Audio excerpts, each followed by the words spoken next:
نحمده ونصلي على رسوله الكريم اما بعد فاعوذ بالله من الشيطان الرجيم بسم الله الرحمن الرحيم والعصر ان الانسان لفي خسر الا الذين آمنوا وعملوا الصالحات وتواصوا بالحق وتواصوا بالصبر صدق اللہ العظیم رب اشرح لي صدری ویسر لي امری واحلل عقدۃ من لسانی یفقهوا قولی اللهم ربنا الہمنا رشدنا واعذنا من شرور انفسنا اللهم ارنا الحق حقا وارزقنا اتباعه وارنا الباطل باطلا وارزقنا اجتنابه اللهم وفقنا لما تحب وترضى اللهم ربنا اجعلنا من عبادك الذين آمنوا وعملوا الصالحات وتواصوا بالحق وتواصوا بالصبر آمین یا رب العالمین۔ اگرچہ اعلان تو یہ تھا کہ آج ہم سورۃ العصر اور سورۃ الہمزہ دونوں کا مطالعہ کریں گے، لیکن اندیشہ یہ ہے کہ شاید آج ہم سورۃ العصر کے بارے میں بھی کچھ صرف تمہیدی باتیں بیان کر سکیں۔ اس کی ایک وجہ تو یہ ہے کہ پچھلے درس کی کچھ نکات ایسے باقی ہیں کہ جن کے ضمن میں نے بعد میں محسوس کیا کہ ان کی مزید وضاحت کی ضرورت ہے۔ ایک معاملہ سورۃ القارعہ کے بارے میں اور دوسرا سورۃ التکاثر، یہ دونوں صورتیں ہیں جن کا درس پچھلے ہفتے ہوا تھا۔ ایک دوسرا سبب بھی ہے، آج ہمارے زیادہ آگے نہ بڑھ سکنے کا، وہ میں بعد میں بیان کروں گا۔ سورۃ القارعہ کے ضمن میں جو موازین کے بھاری یا ہلکے ہونے کا تصور آیا ہے، فَأَمَّا مَنْ ثَقُلَتْ مَوَازِينُهُ فَهُوَ فِي عِيشَةٍ رَاضِيَةٍ وَأَمَّا مَنْ خَفَّتْ مَوَازِينُهُ فَأُمُّهُ هَاوِيَةٌ۔ ان کے ضمن میں نے اجمالاً تو عرض کیا تھا کہ موازین کے بارے میں دونوں رائے موجود ہیں کہ ایک تو یہ میزان کی جمع ہے موازین، ترازویں، اور ایک یہ کہ موزون کی جمع ہے موازین۔ موزون وزن سے اسم مفعول، جو شے وزن کی جائے، یعنی اگر موزون سے ہم جمع سالم بنائیں گے تو موزونات بنے گا، موزونتن جمع ہونے والی شے اور موزونات اس کی جمع ہو جائے گی۔ لیکن اس کے ضمن میں نے جو عرض کیا تھا کہ سلف میں تو قول موجود ہے کہ اس سے مراد ترازویں ہی ہیں، اور حضرت حسن بصری رحمۃ اللہ علیہ کا یہ قول بھی میں نے آپ کو بتایا کہ ان کا کہنا یہ ہے کہ ہوا میزان لہو کفتان و لسان وہوا بید جبرائیل علیہ الصلاۃ والسلام۔ وہ ایک میزان ہے جس کے دو پلڑے ہیں، اور اس کی ایک وہ پکڑنے کی جگہ، اسے لسان کہا گیا، زبان سے چونکہ اس کی ایک مشابہت ہے شکلی، اور وہ جو لسان ہوگی اس ترازو کی وہ حضرت جبرائیل علیہ السلام کے ہاتھ میں ہوگی۔ اب سوال یہ پیدا ہوتا ہے کہ اس میزان میں کیا چیزیں تلیں گی؟ دو پلڑے ہوئے تو پھر یہ تصور قدیم سے چلا آ رہا ہے، اور آج بھی ہمارے عوام الناس میں یہی تصور ہے، بلکہ ایک عام واعظ اور ایک عام مدرس اور خطیب اور تقریر بھی جب کرتا ہے مقرر،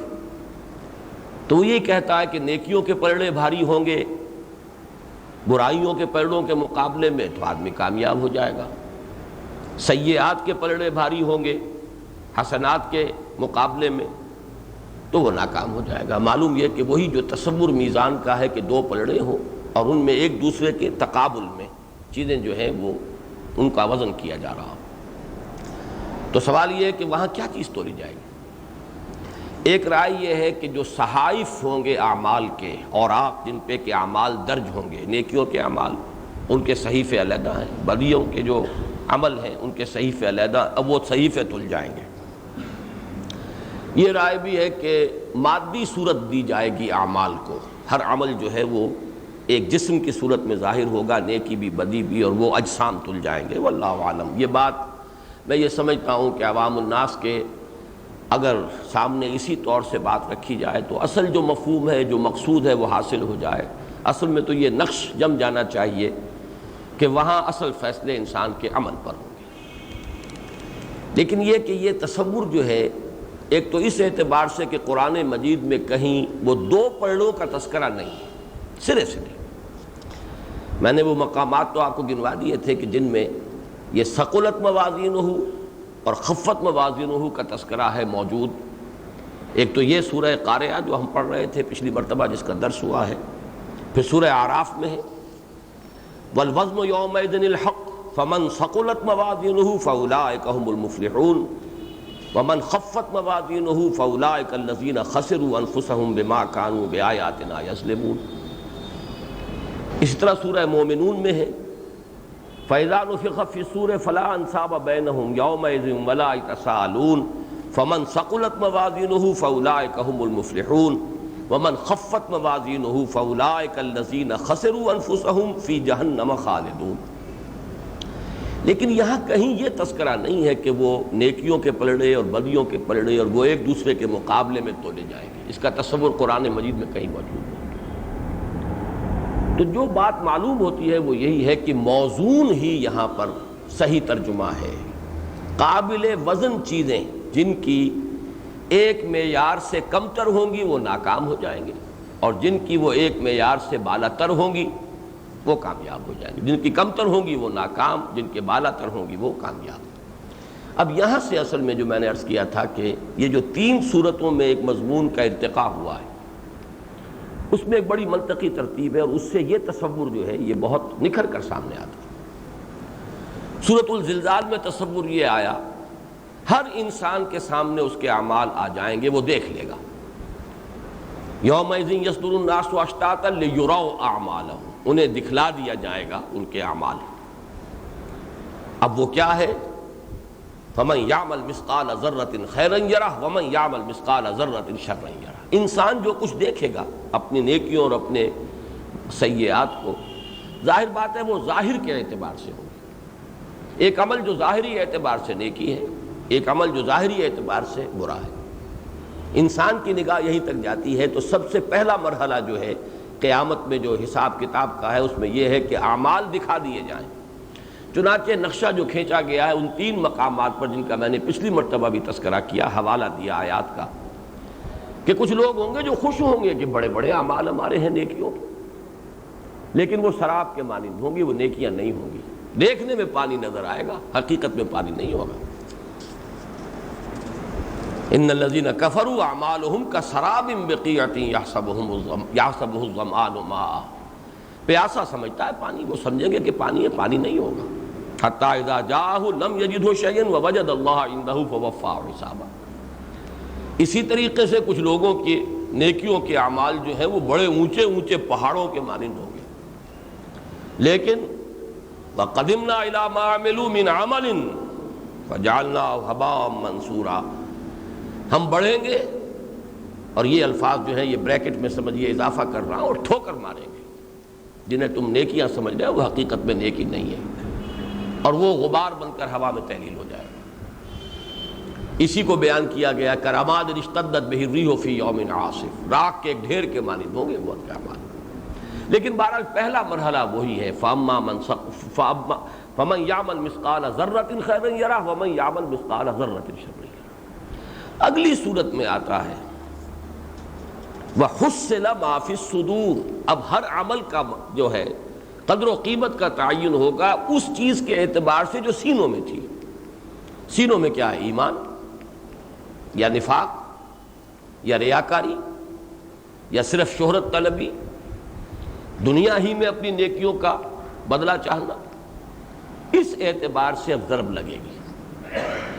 صرف وہی اعمال جو ہیں وہ قابل وزن ہوں گے جن کی بنیاد میں ایمان ہوگا۔ جن کی بنیاد میں ایمان ہے ہی نہیں وہ قابل وزن ہی نہیں ہے۔ لا نقیم لہم یوم القیامت وزنا، ان کا کوئی وزن قرار پائے گا ہی نہیں، اس لیے کہ وہ تو معلوم ہوا کہ حبام منصورہ، جیسے کہ میں نے عرض کیا، وہ تو سراب ہے، پانی ہے ہی نہیں۔ تو موزون اب جو رہ جائیں گے اعمال، وہ نیک اعمال وزن کیے جائیں گے کہ جن کی بنیاد خلوص پر ہو، اخلاص پر ہو، ایمان پر۔ یا ایمان کو اس قانونی معنی میں نہ لیجئے، حقیقی معنی میں۔ اس لیے کہ اگر بظاہر کوئی شخص مسلمان ہے لیکن ریاکارانہ نیکی کر رہا ہے تو حقیقی ایمان تو اسے حاصل نہیں ہے۔ یہاں ایمان سے مراد وہ باطنی اور حقیقی ایمان ہے، اس لیے کہ نیت کا تعلق تو اسی سے ہے۔ تو یہ حصل ما فی الصدور، یہ ہے اصل میں دوسرا اس کا ایلیمنٹ حساب کتاب کا، کہ اب ان اعمال جو نیکیاں بظاہر نظر آ رہی ہیں ان کو بھی ضرب لگے گی نیتوں کے ساتھ، اور وہ اگر بدنیتی ہے، ریا ہے، سمعہ ہے، تو وہ زیرو سے ضرب کھا کر زیرو ہو جائے، وہ قابل وزن نہیں ہوگی۔ اب معلوم ہوا کہ وہ موازین جو ہیں، فاما من ثقلت موازینہ واما من خفت موازینہ، یہ دونوں در حقیقت مراد ہیں نیک اعمال کہ جن کی بنیاد میں ایمان اور خلوص اور اخلاص تھا۔ اب سوال پیدا ہوتا ہے کہ ان کے بھاری اور ہلکے ہونے کا کیا تعلق ہے؟ ایک مقابلے میں کس چیز سے؟ بھاری یا ہلکا ہونا کسی شے کے مقابلے میں ہوگا نا، کسی معیار سے اس کا تقابل کیا جائے گا۔ یہ ہے وہ چیز جو میں نے تیسرے درجے میں بیان کی تھی کہ یہاں اصل میں ہر شخص کا ایک علیحدہ معیار ہوگا۔ اللہ کے ہاں تمام انسان کسی ایک ہی باٹ سے نہیں تولے جائیں گے، تمام انسان جو ہے وہ اندھے کی لاٹھی کے مانند ایک ہی لاٹھی سے نہیں ہانکے جائیں گے۔ ہر شخص کے لیے وہ کم سے کم معیار کے جو نجات کا ہے اس کے لیے وہ مختلف ہوگا، اور وہ معین ہوگا اس کی اپنی وسعت اور شاکلہ کے اعتبار سے۔ اس کے لیے گیون کیا ایلیمنٹس تھے اس کی شخصیت کے لیے، جینز کون سے ملے تھے، اس میں بھلائی کا رجحان غالب تھا یا بدی کا رجحان غالب تھا، پھر ماحول کون سا ملا تھا، وہ مشرکوں کے ماحول میں پیدا ہوا، کفار کے ماحول میں پیدا ہوا، ملحدوں کے ماحول میں پیدا ہوا، یا اہل ایمان اور جو بھی حقائق ہیں ان کو جاننے والا جو ماحول ہے اس میں اس کی پیدائش ہوئی، پھر تعلیم کیا ملی۔ تو یہ ساری چیزیں شاکلہ اور وسعت ہر شخص کی علیحدہ ہے، ہر شخص کی اپنی شخصیت، اس کی مزاج، اس کی افتاد طبع، اس کا مزاج، یہ تمام چیزیں مختلف ہیں۔ تو ہر شخص کے لیے ایک معیار ہوگا، اس سے کم تر رہ گیا ناکام۔ یہ ہے گویا کہ واما من خفت موازینہ، اس کے قابل وزن اعمال، اس کے لیے جو کم سے کم معیار تھا اس کی وسعت اور شاکلہ کے اعتبار سے اس سے بھی کم رہے، ہلکے رہ گئے اس معیار سے، لہذا وہ ناکام۔ اور اس کے قابل وزن اعمال اگر اس معیار سے بالا تر ہو گئے، اونچے ہو گئے، وہ کامیاب ہو جائے۔ فَأَمَّا مَنْ ثَقُلَتْ مَوَازِينُهُ فَهُوَ فِي عِيشَةٍ رَاضِيَةٍ وَأَمَّا مَنْ خَفَّتْ مَوَازِينُهُ فَأُمُّهُ هَاوِيَةٌ وَمَا أَدْرَاكَ مَا هِيَ نَارٌ حَامِيَةٌ۔ یہ میں چاہتا تھا کہ ذرا مزید تشریح کے ساتھ آپ کے سامنے یہ موازین اور ان کا خفیف اور ثقیل ہونا کس اعتبار سے ہے، اور یہ موضوعات در حقیقت صرف اعمال صالحہ، خیر کے اعمال، اور وہ بھی وہ کہ جن کی بنیاد ایمان پر تھی، جن کے پیچھے نیت درست تھی، وہ اگر ایک معیار معین جو اس شخص کے لیے علیحدہ معین ہوگا اس کی وسعت اور اس کی شاکلہ کے اعتبار سے، اگر اس سے نیچے نیچے ہے ناکام ہو جائے گا، گویا کہ اس کے وہ موزون جو اعمال ہیں، قابل وزن اعمال، وہ کم رہ گئے اس کے معیار مطلوب کے اعتبار سے، اس کے کم سے کم معیار مطلوب کے اعتبار سے، اور جن کے بھاری ہوئے وہ کامیاب ہو جائیں گے۔ فَهُوَ فِي عِيشَةٍ رَاضِيَةٍ۔ دوسری چیز جو ہے وہ سورۃ التکاثر میں جو بڑی ایک اہم بحث آئی تھی، یقین۔ یہ سورہ مبارکہ اس اعتبار سے بہت اہم ہے کہ علم الیقین عین الیقین، کلا لو تعلمون علم الیقین لترون الجحیم ثم لترونها عین الیقین۔ تو یقین کے ساتھ یہ علم الیقین، عین الیقین، اور یہ ایک دوسرے کے تقابل سے اس سورہ مبارکہ میں آئی۔ یہ بڑی اہم گہری علمی بحث ہے، اور اس کے ساتھ میں نے عرض کیا تھا کہ محققین ایک تیسرا درجہ قرار دیتے ہیں، اور وہ ہے حق الیقین۔ اگرچہ سورہ واقعہ میں بھی اور سورہ حاقہ میں بھی یہ لفظ جو آیا ہے یہ کسی اور ترکیب کے ساتھ آیا ہے، ان ھذا لہو الحق الیقین، ان ھذا لحق الیقین۔ تو یہ اس کی جو ہے ترکیب لفظی جو ہے اس وقت میرے زیر بحث نہیں ہے، میں اس اعتبار سے کہہ رہا ہوں حق الیقین، یہ ہے اصل یقین۔ اس تک رسائی کے دو راستے ہیں۔ میں نے اگرچہ یہ تینوں چیزیں بیان کی تھی اور ان کے درمیان ایک مثال سے وضاحت بھی کی تھی کہ تینوں کو اگر ایک ترتیب سے آپ دیکھنا چاہیں تو بڑی سادہ مثال یہ ہے، آپ نے دیکھا کہ دھواں ہے، آپ کو یقین ہو گیا کہ آگ لگی ہوئی، حالانکہ آپ نے آگ دیکھی نہیں۔ یہ در حقیقت ایک علم الیقین کے درجے کی شے ہے کہ آپ کے علم میں چونکہ پہلے سے ہے، آپ کا مشاہدہ تھا، آپ کے کمپیوٹر میں یہ چیز موجود ہے، اور وہ یہ کہ جہاں آگ ہوتی ہے دھواں ہوتا ہے، جہاں دھواں ہوتا ہے آگ ہوتی ہے۔ تو آپ نے دھواں دیکھا اور آگ کا یقین ہو گیا، آگ لگی ہے فلاں جگہ۔ یہ علم الیقین ہے، اس میں استدلال کا ایلیمنٹ آئے گا۔ اسی درجے میں ہم دیکھتے ہیں کائنات کو اور اللہ کو پہچانتے ہیں، اللہ کو دیکھا تو نہیں۔ بڑا پیارا شعر ہے کہ حق میری دسترس سے باہر ہے،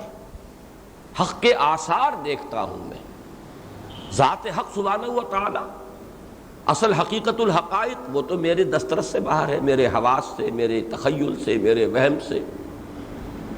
لیکن یہ کہ اس کے آثار میں دیکھ رہا ہوں۔ جیسے کہ آگ کے آثار میں سے دھواں ہے، دھواں دیکھا اور آگ کو پہچان لیا کہ آگ ہے، ایسے یہ پوری کائنات، اسی کو قرآن کی اصطلاح میں آیات کہا گیا ہے، یہ سب آیات ہیں۔ ان فی خلق السماوات والارض واختلاف اللیل والنہار والفلک التی تجری فی البحر بما ینفع الناس وما انزل اللہ من السماء من ماء الی آخر الآیہ، یہ سب آیات ہیں۔ ومن آیاتہ ومن آیاتہ ومن آیاتہ، سورہ روم میں ایک بڑا طویل سلسلہ چلا آیات کا، اس کی آیات میں سے یہ بھی ہے، اس کی آیات میں سے یہ بھی ہے، اس کی آیات میں سے یہ بھی ہے۔ یہ کل کائنات، اس کا ایک ایک ذرہ اللہ کی آیات میں سے۔ ہم آیات کو دیکھ رہے ہیں اور اللہ کو پہچان رہے ہیں، یہ علم الیقین ہے۔ عین الیقین یہ ہے کہ آپ نے آگ کو خود دیکھ لیا، آپ وہاں چلے گئے، دیکھا آگ لگی ہوئی ہے، یہ آپ کا مشاہدہ ہے، آپ نے دیکھ لیا، آنکھ سے دیکھ لیا۔ تو اب یقین کا درجہ جو ہے، یقیناً اس سے اس کے اندر ایک گہرائی کا رنگ زیادہ ہے۔ لیکن بسا اوقات انسان کے حواس بھی اسے دھوکہ دیتے، ہیلوسینیشنز ہوتی ہیں، انسان کو کوئی نظر آنے لگتا ہے، حقیقت میں کچھ نہیں ہوتا۔ کان جو ہے بجنے لگتے ہیں، ہم کہتے ہیں کان بج رہے ہیں، حقیقت میں آواز کہیں نہیں ہے لیکن کان جو ہے بج رہے ہیں۔ وہی بات جو میں نے وہ مصرے کے حوالے سے بھی عرض کی تھی کہ کوئی شے انسان دیکھتا ہے لیکن یقین نہیں آتا کہ یہ صحیح ہے، میں دیکھ رہا ہوں صحیح ہے، یہ نیند میں تو نہیں دیکھ رہا، خواب میں تو نہیں دیکھ رہا، آنچ می بینیم بیداری سیارب یا بے خواب، اے اللہ جو کچھ میں دیکھ رہا ہوں یہ بیداری میں دیکھ رہا ہوں یا خواب میں دیکھ رہا ہوں۔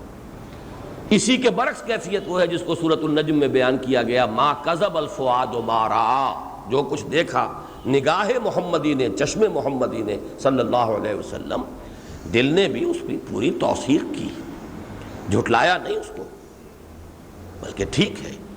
یعنی قلب و نگاہ دونوں کی جو ہے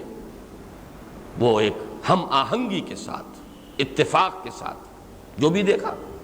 کیا دیکھا یہ ہمارے وہم سے اور تخیل سے ماورا ہے۔ اذ یغشی السدرۃ ما یغشی ما زاغ البصر وما طغی لقد رأى من آیات ربہ الکبریٰ۔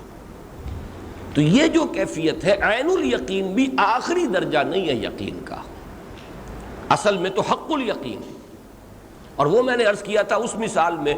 کہ اگر آپ نے جا کر انگلی بھی ڈال دی وہاں اور اب وہ جلی، تو جو اب آپ کو احساس ہوا یہ کوئی آگ کی تصویر نہیں ہے، یہ آگ کی کوئی شبیہ نہیں ہے، آگ ہے حقیقت میں جو جلا رہی ہے۔ اب وہ احساس آپ کا جو ہے اس نے آپ کو یقین قابل دلا دیا کہ یہ آگ ہے۔ تو یہ تو ایک تمثیل ہے علم الیقین، عین الیقین، حق الیقین کی، لیکن اس سے آگے جو اصل میں آج بات عرض کرنی ہے وہ یہ ہے کہ حق الیقین، یقین کی وہ پختگی جس کا ذکر حدیث جبرائیل میں آیا، کانک تراہ، اس درجے کا یقین گویا کہ تم اسے دیکھ رہے ہو، اللہ کو تم اپنی نگاہوں سے دیکھ رہے ہو اللہ، یا جیسے بعض صحابہ نے اپنی کیفیت بیان کی، کانی انظر الی اہل النار وکانی انظر الی اہل الجنہ کانی انظر الی العرش، اس طرح کی میری کیفیت ہے یقین کی اے نبی صلی اللہ علیہ وسلم، جیسے کہ میں اپنی آنکھوں سے جہنمیوں کو دیکھ رہا ہوں اور میں اپنی آنکھوں سے جنتیوں کو دیکھ رہا ہوں اور اپنی آنکھوں سے اللہ کے عرش کو دیکھ رہا ہوں۔ یہ یقین انسان کی رسائی میں ہے۔ بدقسمتی سے اس عقلیت گزیدہ دور میں سائنٹیفک ریشنلزم کا جب سے دورہ ہوا ہے، ان چیزوں کو بس استعارہ کہہ کر اور صرف کچھ مبالغہ آرائی کہہ کر اور ان چیزوں کی حقیقت کو جو ہے وہ کم کرنے کی کوشش کی گئی ہے، یقیناً یہ کیفیت جو ہے یقین کی، حق الیقین کی وہ کیفیت دنیا میں حاصل ہو سکتی ہے۔ اس ضمن میں عرض کرنا چاہتا ہوں کہ علامہ اقبال نے اس دور میں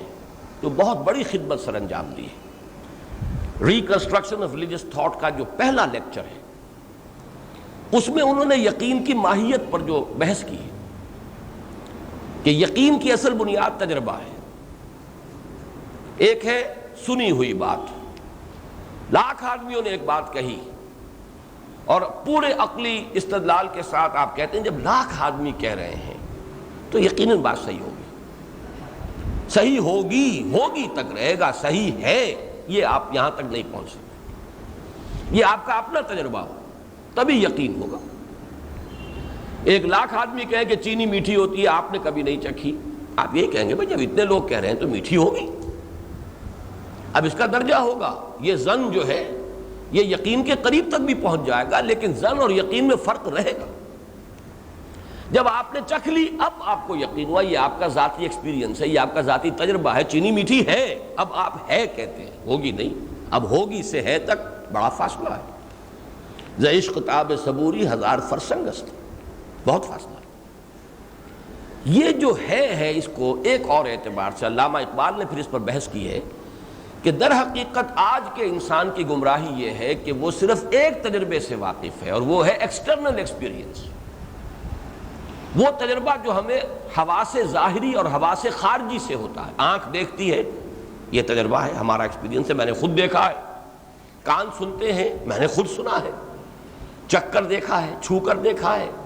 اور وہ جیسے کہ میں نے مثال دی حق الیقین کی، آگ انگارہ آپ نے ہاتھ میں لیا، وہی انگارہ ہے، یہ صرف کوئی انگارے کی صورت نہیں، انگارہ ہے اس لیے کہ جلا ہے، وہ آپ کی جو حس ہے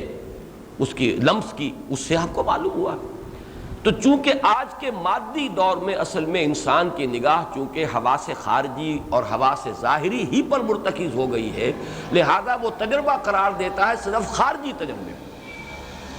جبکہ اس خارجی تجربے سے کہیں زیادہ یقینی تجربہ باطنی تجربہ ہے۔ اندر انسان کو کچھ محسوس ہوتا ہے، اپنے باطن میں، اپنے من میں ڈوب کر پا جا سراغ زندگی، یہ جو باطنی تجربہ ہے یہ ہے اصل حق الیقین، اور یہ انسان کو حاصل ہو سکتا ہے اس دنیا میں، اس لیے کہ یہ تجربہ در حقیقت اس کی روح کو حاصل ہو رہا ہے، اس کا وہ وجود باطنی، وجود معنوی، یہ اس کا تجربہ ہے۔ جبکہ یہ تجربات جو ہمیں اپنے حواس ظاہری سے ہو رہے ہیں یہ سب کے سب یہ ٹرانسمٹ ہو جاتے ہیں یہ اس برین میں آ کر،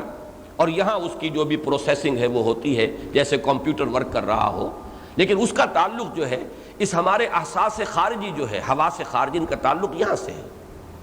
جبکہ وہ جو حصے باطنی ہے اس کا تعلق قلب سے، وہ قلب جس کے بارے میں قرآن کہتا ہے وہ دیکھتا ہے، دل اندھا بھی ہوتا ہے، دل دیکھنے والا بھی ہوتا ہے، فَإِنَّهَا لَا تَعْمَى الْأَبْصَارُ وَلَكِنْ تَعْمَى الْقُلُوبُ الَّتِي فِي الصُّدُورِ، یہ آنکھیں اندھی نہیں ہوا کرتی، دل اندھے ہو جاتے ہیں۔ ابو جہل کی آنکھ اندھی نہیں تھی، دل اندھا تھا، تو معلوم ہوا دل کی بھی ایک آنکھ ہے، دل بھی دیکھتا ہے، دل سنتا بھی ہے، دل کا اپنا ایک حواس ہے اس کے، اور دل کا اپنا ایک تجربہ ہے، وہ تجربہ باطنی جو ہے وہ جو انٹرنل ایکسپیرینس ہے اقبال نے اس پر بلڈ کیا ہے کہ اصل یقین جو ہے، حق الیقین جو انسان کو حاصل ہوتا ہے وہ اصل میں اس کا باطنی تجربہ ہے۔ اس کے حوالے سے ایک اور بڑی پیاری بات کہی ہے اس نے، اقبال نے، میں چاہتا ہوں کہ یہ بنیادی کانسیپٹس واضح ہوں آج کل کے، چونکہ ہماری جو بھی ایک ذہنی فضا ہے جس میں ہم سانس لے رہے ہیں اس میں یہی تو باتیں ہیں اصل میں کہ جو زیر بحث آتی ہیں۔ ایک بڑا پیارا جملہ ہے، this universe is a concept while God is a percept۔ Conception اور پرسیپشن کا فرق سمجھیے۔ پرسیپشن جو ہے وہ حواس کے ذریعے سے ہوتی ہے، کانسیپٹ ایک ذہن کے اندر حیولہ قائم ہوتا ہے تصور کا، آپ کا ایک تصور ہے۔ کائنات جو ہے حقیقت میں جسے ہم سمجھتے ہیں کہ ہم اس کو دیکھ رہے ہیں، چھو رہے ہیں، چکھ رہے ہیں، حواس خارجی سے ہم اس کائنات کی ساری معلومات حاصل ہو رہی ہیں، یہ پھر بھی ایک کانسیپٹ بنے گا۔ ویسے تو یہ کہ اس کو اگر فزیولوجی کے پوائنٹ آف ویو سے میں آپ کے سامنے رکھوں تو وہ بات بہت دور چلی جاتی ہے۔ در حقیقت میں اس کائنات سے کٹ آف ہوں، میں تو ایک کمرے میں بیٹھا ہوں، میں اس کائنات کو نہیں دیکھ رہا، اس لیے کہ میں جو کچھ دیکھ رہا ہوں میرے دماغ میں جا کر ایک پکچر بنی ہے، وہ پکچر اس کیمرے سے بنی ہے، اس کیمرے کے اس سینسیٹیو پردے پر جو تصویر بنی ہے وہ ٹرانسمٹ ہوئی ہے، پھر ٹرانسمٹ ہو کر یہاں دماغ کا جو پچھلا حصہ ہے اس میں جا کر انٹرپریٹ ہوتی ہے، وہ انٹرپریٹیشن مجھے حاصل ہوئی ہے۔ میں تو خود نہیں دیکھ رہا، مجھے تو در حقیقت انڈائریکٹ انفارمیشن ملی ہے اپنی آنکھ کے ذریعے سے۔ یہ بالکل ایسے ہی ہے جیسے آپ ایک بند کمرے میں بیٹھے ہوں، لیکن یہ کہ آپ کے سامنے ایک وہ لگے ہوئے ہیں، کمپیوٹرز بھی لگے ہوئے ہیں، مانیٹرز ہیں، کچھ آلات ادھر نصب ہیں، کچھ آلات ادھر نصب ہیں، کچھ آلات ادھر نصب ہیں، کچھ آلات ادھر نصب ہیں، وہ تمام آلات جو ہیں ان کا جو کچھ بھی ہے وہ سارا ڈیٹا آتا جا رہا ہے، آپ اس سے نتیجہ نکال رہے ہیں۔ جیسے کہ ایک پائلٹ، بعض مواقع پر موقع ہوا ہے کہ میں گیا ہوں پائلٹ کے اس مقام پر اور کیبن میں، اور وہاں جا کے دیکھا ہے وہ تو خود تو کچھ بھی نہیں دیکھ رہا ہوتا، وہ تو سب کچھ جو کچھ ہے کمپیوٹر ہے۔ اسی طریقے سے میری اصل شخصیت تو ایک بند کمرے میں ہے، اس کو یہ ساری انڈائریکٹ انفارمیشن مل رہی ہے، کچھ آنکھ نے سنا، کچھ آنکھ نے دیکھا، کچھ کان نے سنا، کچھ اور ہوا، سب کو میں نے جمع کیا، تو ایکچولی یہ ساری معلومات جو میرے پاس آ رہی ہیں، جو میں ہوں اصل میں، وہ تو یہ ساری معلومات انڈائریکٹلی لے کر اسے انٹرپریٹ کر رہا ہے اندر کسی کمرے میں بیٹھا ہوں۔ لیکن یہ کہ کانسیپٹ اور پرسیپٹ کا جو فرق ہے اس کو میں ایک اور مثال سے واضح کروں، اس لیے کہ یہ چیزیں جو ہیں سادہ مثالوں سے بس قریب ترین آ سکتے ہیں ہم۔ دیکھیے، میں چونکہ میری ایک یہ حصے بصارت بھی موجود ہے، میں اس دیوار کو دیکھ رہا ہوں، اس دیوار کا مجھے اندازہ ہو گیا اس کی اونچائی تقریباً اتنی ہے، چوڑائی اتنی ہے، اس کا رنگ ایسا ہے، بنی ہوئی ایسی ہے۔ یہ ساری چیزیں جب آ گئیں تو اس کا ایک تصور میرے ذہن میں قائم ہو گیا۔ تصور اس وقت تک قائم نہیں ہو سکتا جب تک کہ اس کا ایک پورا ہیولہ ذہن میں نہ آئے۔ فرض کیجئے کہ میری بینائی نہیں ہے، میں جا کر اور اپنے ہاتھ سے اس کو چھوتا ہوں، دیوار ہے یہاں، یہ تو مجھے معلوم ہو گیا، یہ میرا پرسیپشن ہے، ہاتھ سے دیوار ہے، کتنی اونچی ہے یہ پتہ نہیں، کتنی لمبی ہے کچھ پتہ نہیں، کیا رنگ ہے کچھ پتہ نہیں، بس یہ ہے کہ ہے، دیوار ہے۔ لیکن یہ پرسیپشن ہے میری، جو یقین مجھے حاصل ہوا ہے اس پرسیپشن سے، وہ یقین مجھے اس کانسیپٹ کے ذریعے سے حاصل نہیں ہو سکتا۔ یقین کی گہرائی پرسیپشن سے زیادہ ہے، لیکن اس شے کا بحیثیت مجموعی تصور وہ کانسیپٹ ہے جو میرے ذہن میں قائم ہوا ہے۔ اس اعتبار سے علامہ اقبال کہتے ہیں کہ انسان کو اپنے باطن میں اللہ کی ہستی بالکل ایسے محسوس ہوتی ہے جیسے کہ دیوار پر آپ کا ہاتھ رکھا ہوا ہو اور آپ کو یقین ہے کہ ہے یہ دیوار۔ اس درجے میں انسان کو باطنی طور پر اللہ کی ذات کا اور اس کے وجود کا یقین ہوتا ہے۔ اگر اس کی یہ باطنی آنکھ کھلی ہوئی ہو، اندر کا اس کا جو قلب کا معاملہ ہے وہ بیدار ہو، قلب بیدار ہو، قلب مردہ نہ ہو۔ مجھے یہ ڈر ہے دل زندہ تو نہ مر جائے، یہ دل زندہ رہے تو یقین اللہ ہے۔ ہاں، اللہ کا تصور آپ نہیں کر سکتے، تصور تو تب کریں نا جب اس کا پورا ایک آپ احاطہ کر سکیں، آپ کا تصور محدود ہے۔ اسی وجہ سے ایک بڑا پیارا شعر ہے، یہ جو بھی گہری ایک معرفت ہے اس کی اس کے اندر جو ہے ترجمانی ہوئی ہے، دور بینان بارگاہ الست۔ یہ بارگاہ الست، یہ در حقیقت اللہ تعالیٰ کے ساتھ انسان کا جو معاملہ ہے، الست بربکم قالوا بلی۔ تو جو لوگ، جو انسان اس بارگاہ الست میں دور تک دیکھ سکتے ہیں، دور بینان بارگاہ الست، جز ازیں پین برداند کے ہست، اس کے سوا وہ کسی اور چکر میں پڑتے ہی نہیں کہ ہے، یہ ہے کا یقین تو انہیں کامل ہے کہ ہے۔ باقی وہ کیسا ہے، کس طرح کا ہے،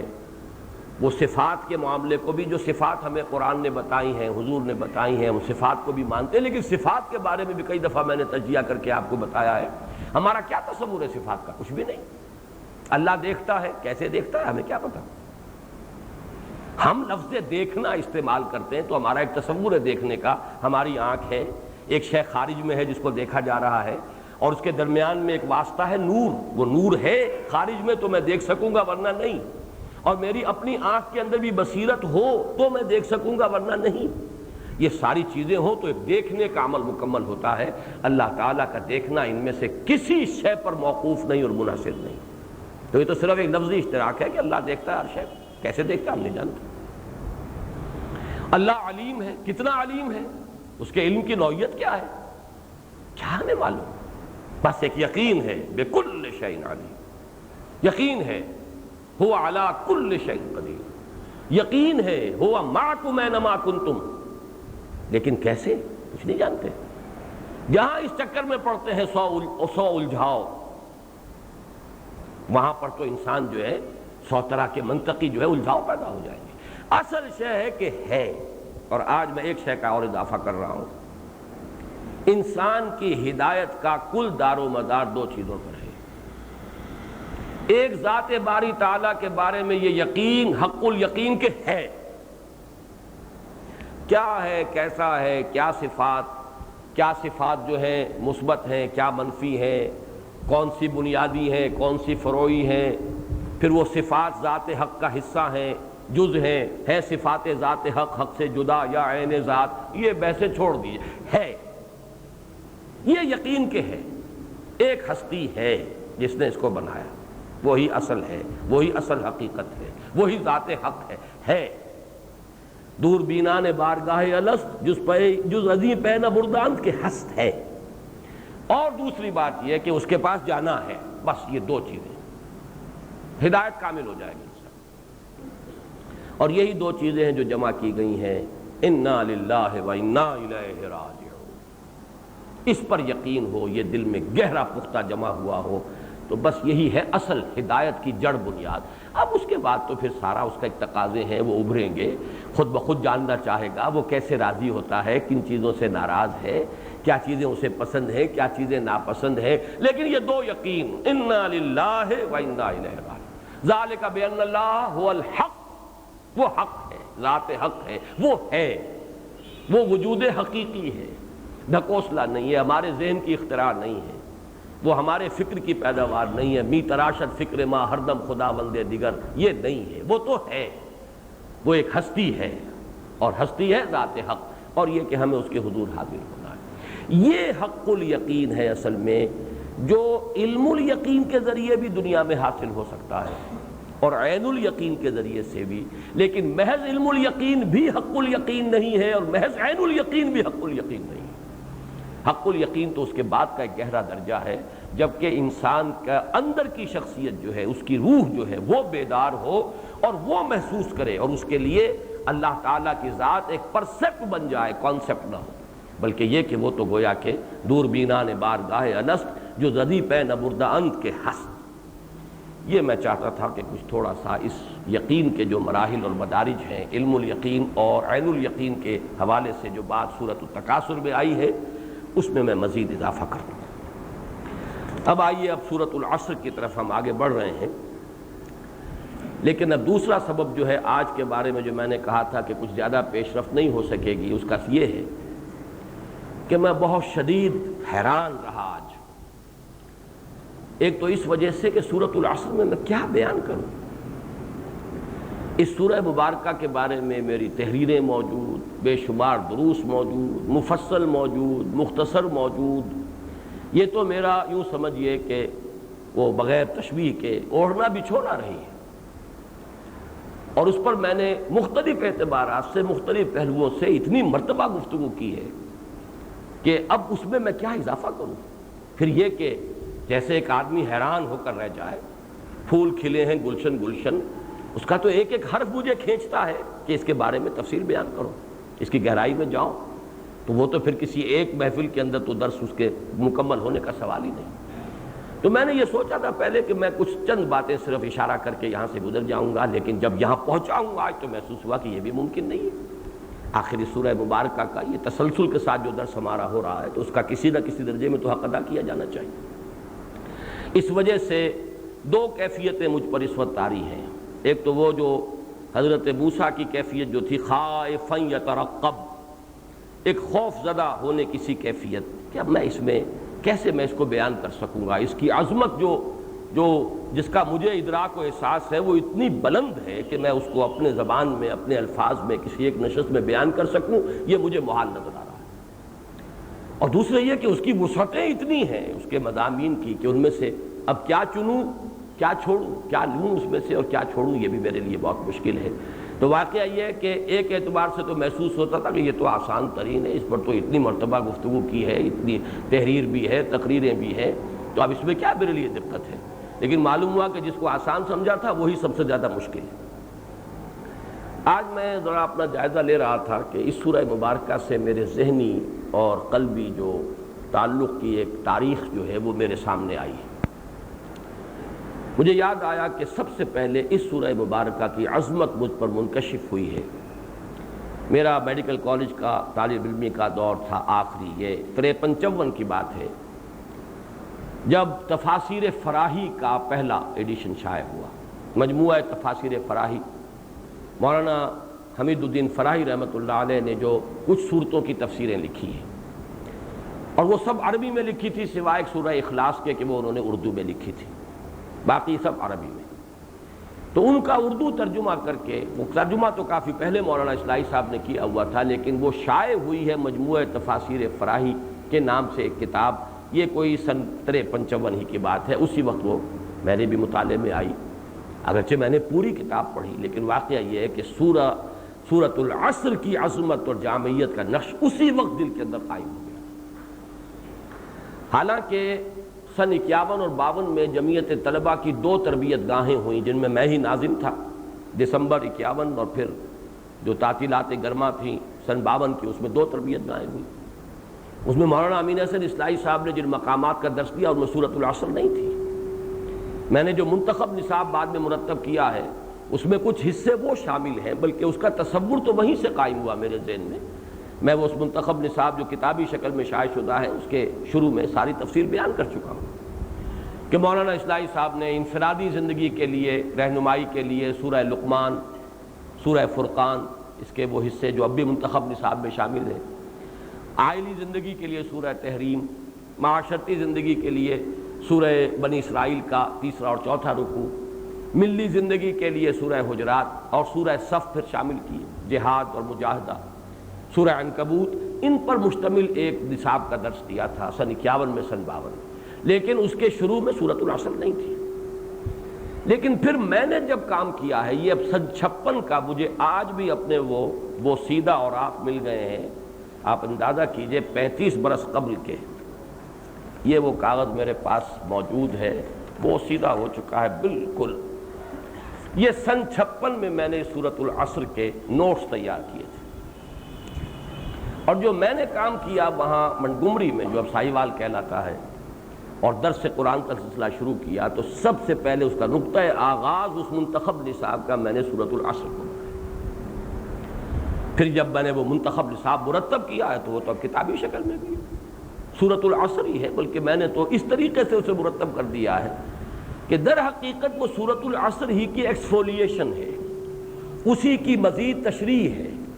اس میں ایمان کی بحث آئی، اس کے ضمن میں کچھ مقامات، اس میں پھر عمل صالح ہے، اس کے ضمن میں کچھ مقامات، پھر تواصی بالحق ہے، اس کے ضمن میں کچھ مزید مقامات، تواصی بالصبر سے متعلق کچھ مقامات، اور اختتام پر پھر جامع ترین سورت سورہ حدید۔ یہ سورۃ العصر اور سورۃ الحدید اول و آخر جو ہیں، یہ در حقیقت میرا اپنا ذہن ہے کہ جو ان سورتوں کی طرف ملتفت ہوا، منعطف ہوا۔ مولانا اصلاحی صاحب نے جو حصے میں پڑھائے تھے ان میں نہ سورۃ العصر نہ سورۃ الحدید، لیکن واقعہ یہ کہ میری اپنی سوچ جو قائم ہوئی ہے، اور یہ پوری ہماری تحریک قرآنی جس پر چلی ہے منتخب نصاب پر، تو جو حضرات اس کے دروس میں شریک رہے ہیں انہیں معلوم ہے کہ اس میں اصل اول و آخر سورۃ العصر اور سورۃ الحدید۔ پھر میں جب یہاں لاہور آیا ہوں واپس، سن 65 میں آ گیا تھا، لیکن سن 66 میں اصل میں میری اصل درس و تدریس کے اور یہاں پہ جو حلقہ مطالعہ قرآن قائم کیے، میثاق شائع ہونا شروع ہوا، دوبارہ بند ہو گیا تھا، تو میں نے نومبر سن 66 کے میثاق میں سورۃ العصر پر اپنی ایک تحریر شائع کی تھی۔ آج میں نے اسے پھر کھنگالا ہے، بڑی مشکل سے ملی ہے وہ تحریر، اس لیے کہ اب جو کچھ عرصے سے یہ کتابچہ شائع ہو رہا ہے اس میں وہ شامل نہیں ہے، اور وہ صرف لائبریری میں سے مجھے ایک نسخہ ملا ہے۔ تو میں اپنا تاثر بیان کرنے میں کوئی حرج محسوس نہیں کر رہا کہ آج میں اپنی اس تحریر کو پڑھتا رہا ہوں اور وجد کی کیفیت میں رہا ہوں۔ اس وقت جس انداز میں وہ تحریر میرے قلم سے نکلی ہے، آج میں یہ محسوس کرتا ہوں کہ شاید اگر میں آج لکھنے کی کوشش کروں تو اس طور سے نہیں لکھ سکتا۔ وہ انشاءاللہ دوبارہ اس کو کتابت، اچھی کتابت کروا کے دوبارہ اب ہم شائع کریں گے۔ اس کا کچھ حصہ آج مجھے لفظاً بھی آپ کو پڑھانا ہے۔ پھر سن 73 میں نے ایک تقریر کی تھی یہاں ایچ ایسن کالج میں، نجات کی راہ سورۃ العصر کی روشنی میں، وہ بھی اب اصلاً تو ایک تقریر تھی، لیکن چودھری غلام رسول صاحب پرنسپل تھے، وہ کچھ زیادہ ہی قدردان نکلے، انہوں نے اسے ٹیپ سے اتروایا، اس کو پھر شائع کیا، پھر میں نے اس کو اپنے طور پر کچھ اضافوں کے ساتھ کچھ اس کے اندر ترتیب قائم کر کے، تو وہ اصل تو اس کی شکل تو تقریر ہی کی ہے، لیکن یہ کہ وہ پھر مرتب ہو کر میں سمجھتا ہوں کہ بڑی ایک منضبط تحریر کی شکل اس کی بھی ہے، تو وہ بھی سورۃ العصر کے روشنی میں نجات کی راہ یہ مطبوعہ موجود ہے۔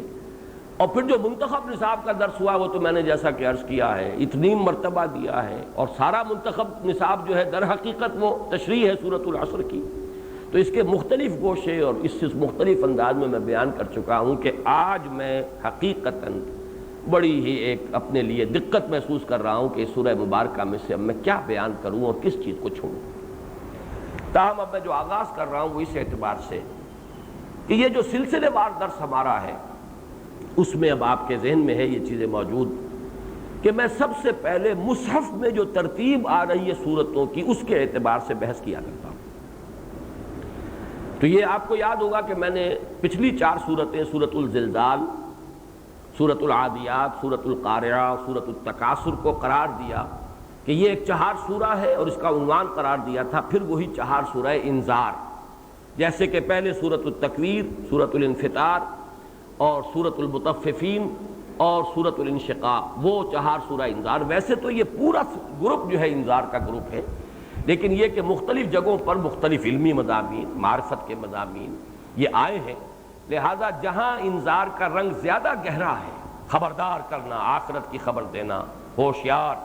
وقت آئے گا تمہیں اپنے رب کے حضور میں کھڑا ہونا ہوگا، اپنے تمام اعمال جو ہیں انہیں فیس کرنا ہوگا، ایک اکاؤنٹیبلٹی، گراؤنڈ اکاؤنٹیبلٹی فیس کرنی ہوگی، یہ انذار۔ اس میں یہ کہ یہ 4 سورتیں جو ہیں 4 سوروں کے جو میں نے 5 آپ کے سامنے گروپ رکھے تھے ان میں سے آخری قرار دیا تھا۔ آج میں ذرا اپنی اس بات میں تھوڑی سی تبدیلی کر رہا ہوں، اس لیے کہ یہ جو جوڑا ہے سورۃ العصر اور سورۃ الہمزہ، ان کا بھی مضمون وہی انذار ہے، اور یہ قرار دیا جا سکتا ہے کہ ان 6 سورتوں کو آپ جمع کر لیجئے اپنے ذہن میں، سورہ زلزال سے لے کر اور سورہ ہمزہ تک۔ اس کے بعد اب جو سورتیں آ رہی ہیں وہ جوڑوں کی شکل میں ہیں، لیکن اب وہ انذار کا مضمون اس میں گہرا نہیں ہے۔ 2 سورتیں سورۃ الفیل اور سورۃ القریش اب یہ تو آئیں گی، جو خاص ایک تاریخی پس منظر ہے مکہ مکرمہ کا، اور قریش پر اللہ تعالیٰ کے جو انعامات ہوئے ان کے حوالے سے گفتگو ہے، وہ ایک تاریخی بحث ہے اصل میں۔ اور اس کے بعد پھر 2 سورتیں، ان میں سورۃ الکوثر، حضور صلی اللہ علیہ وسلم اللہ کا خصوصی فضل اور انعام، اس کا ذکر ہے۔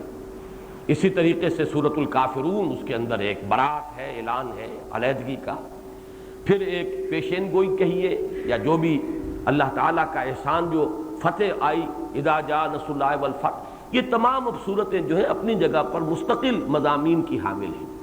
ان میں وہ انذار والا پہلو معوذتین وہ اپنی جگہ پر ایک مضمون ہے، قل اعوذ برب الفلق قل اعوذ برب الناس، اب اس میں وہ انذار کا رنگ تو نہیں ہے، آخرت کی وہ خبر اس طور سے جو ہے وہ تو یہاں پہ نہیں ہے۔ سورۃ الاخلاص ہے توحید کے موضوع پر، ایک بہت ہی جامع صورت ہے۔ تو اب جو 10 صورتیں اس کے بعد شروع ہوں گی، ان میں تو نوٹ کر لیجئے کہ اصل میں وہ در حقیقت اپنی جگہ پر مکمل اور خود مکتفی اپنے مضمون کے اعتبار سے سیلف سفیشینٹ قسم کے جوڑے ہیں اور صورتیں ہیں۔ البتہ یہ 6 صورتیں جو ہیں یہ تسلسل کے ساتھ آئی ہیں انذار کی، اور ان میں آج میں ایک بات کا اضافہ کر رہا ہوں، 2 باتوں کا۔ ایک تو یہ کہ اس 4 سورے میں سے بھی 3 صورتیں ہیں جو اصل میں ایک خاص ترتیب سے آ کر، اور اس کا نقطہ عروج جیسا کہ میں عرض کر چکا ہوں وہ سورۃ القارعہ میں آ گیا۔ تمہارے سارے اعمال تمہاری نگاہوں کے سامنے آ جائیں گے، نیکیاں بھی بدیاں بھی، یہ سورۃ الزلزال۔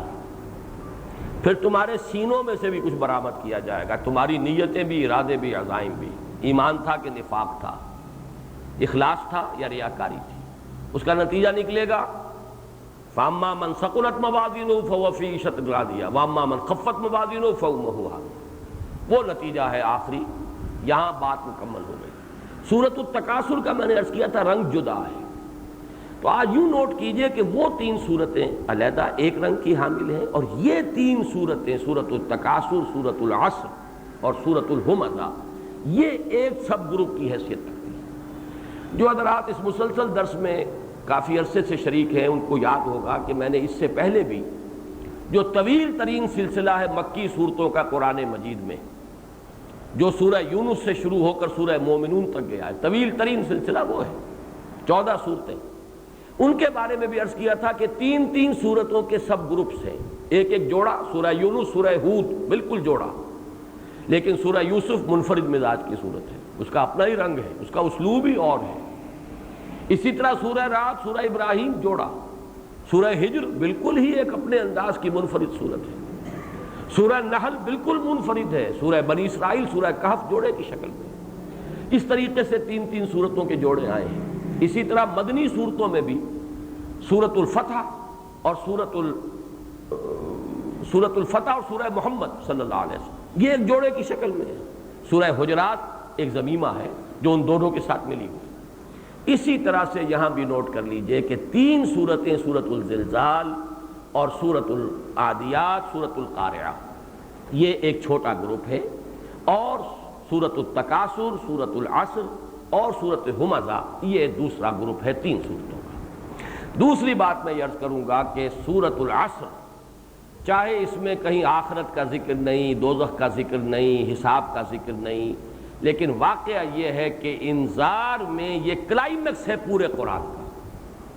وَالْعَصْرِ إِنَّ الْإِنسَانَ لَفِي خُسْرٍ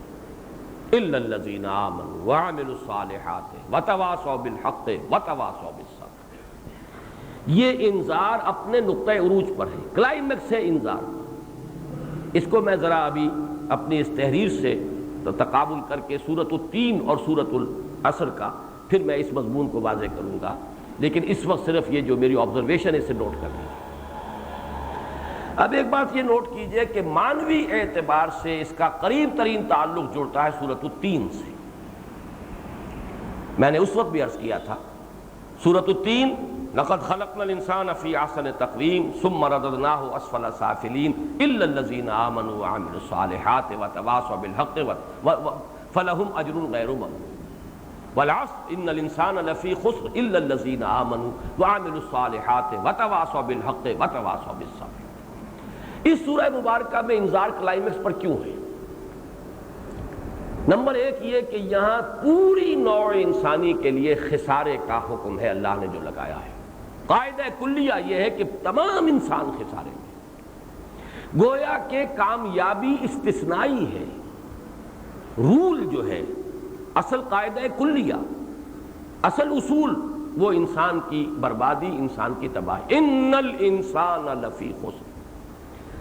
صرف اور نحو کے اعتبار سے جتنے بھی اسلوب ہو سکتے ہیں تاکید کے وہ یہاں جمع ہو گئے۔ ان یہ حرف تاکید، الانسان الف لام جنس کے لیے، تمام انسان، لفی خسر لام تاکید کے لیے، خسرن بہت بڑا خسارہ، تنکیر تفخیم کے لیے۔ پھر جملہ اسمیہ جو ہے وہ ایک قاعدہ کلیہ ہوتا ہے، وہ زمانے سے ماورا، ماضی حال مستقبل سے اس کی کوئی بحث نہیں، وہ تو ایک مستقل قاعدہ اصول ہے۔ جملہ اسمیہ کے اندر بہت تاکید کا رنگ ہوتا ہے۔ ان الانسان لفی خسر، تمام انسان خسارے میں ہے، گھاٹے میں ہے، استثناء ہے الا الذین آمنوا وعملوا الصالحات وتواصوا بالحق وتواصوا بالصبر۔ نمبر 2 یہ کہ قرآن مجید کا یہ واحد مقام ہے جہاں انسان کی جو شرائط ہیں کامیابی کی ان کو اس طرح کھولا گیا ہے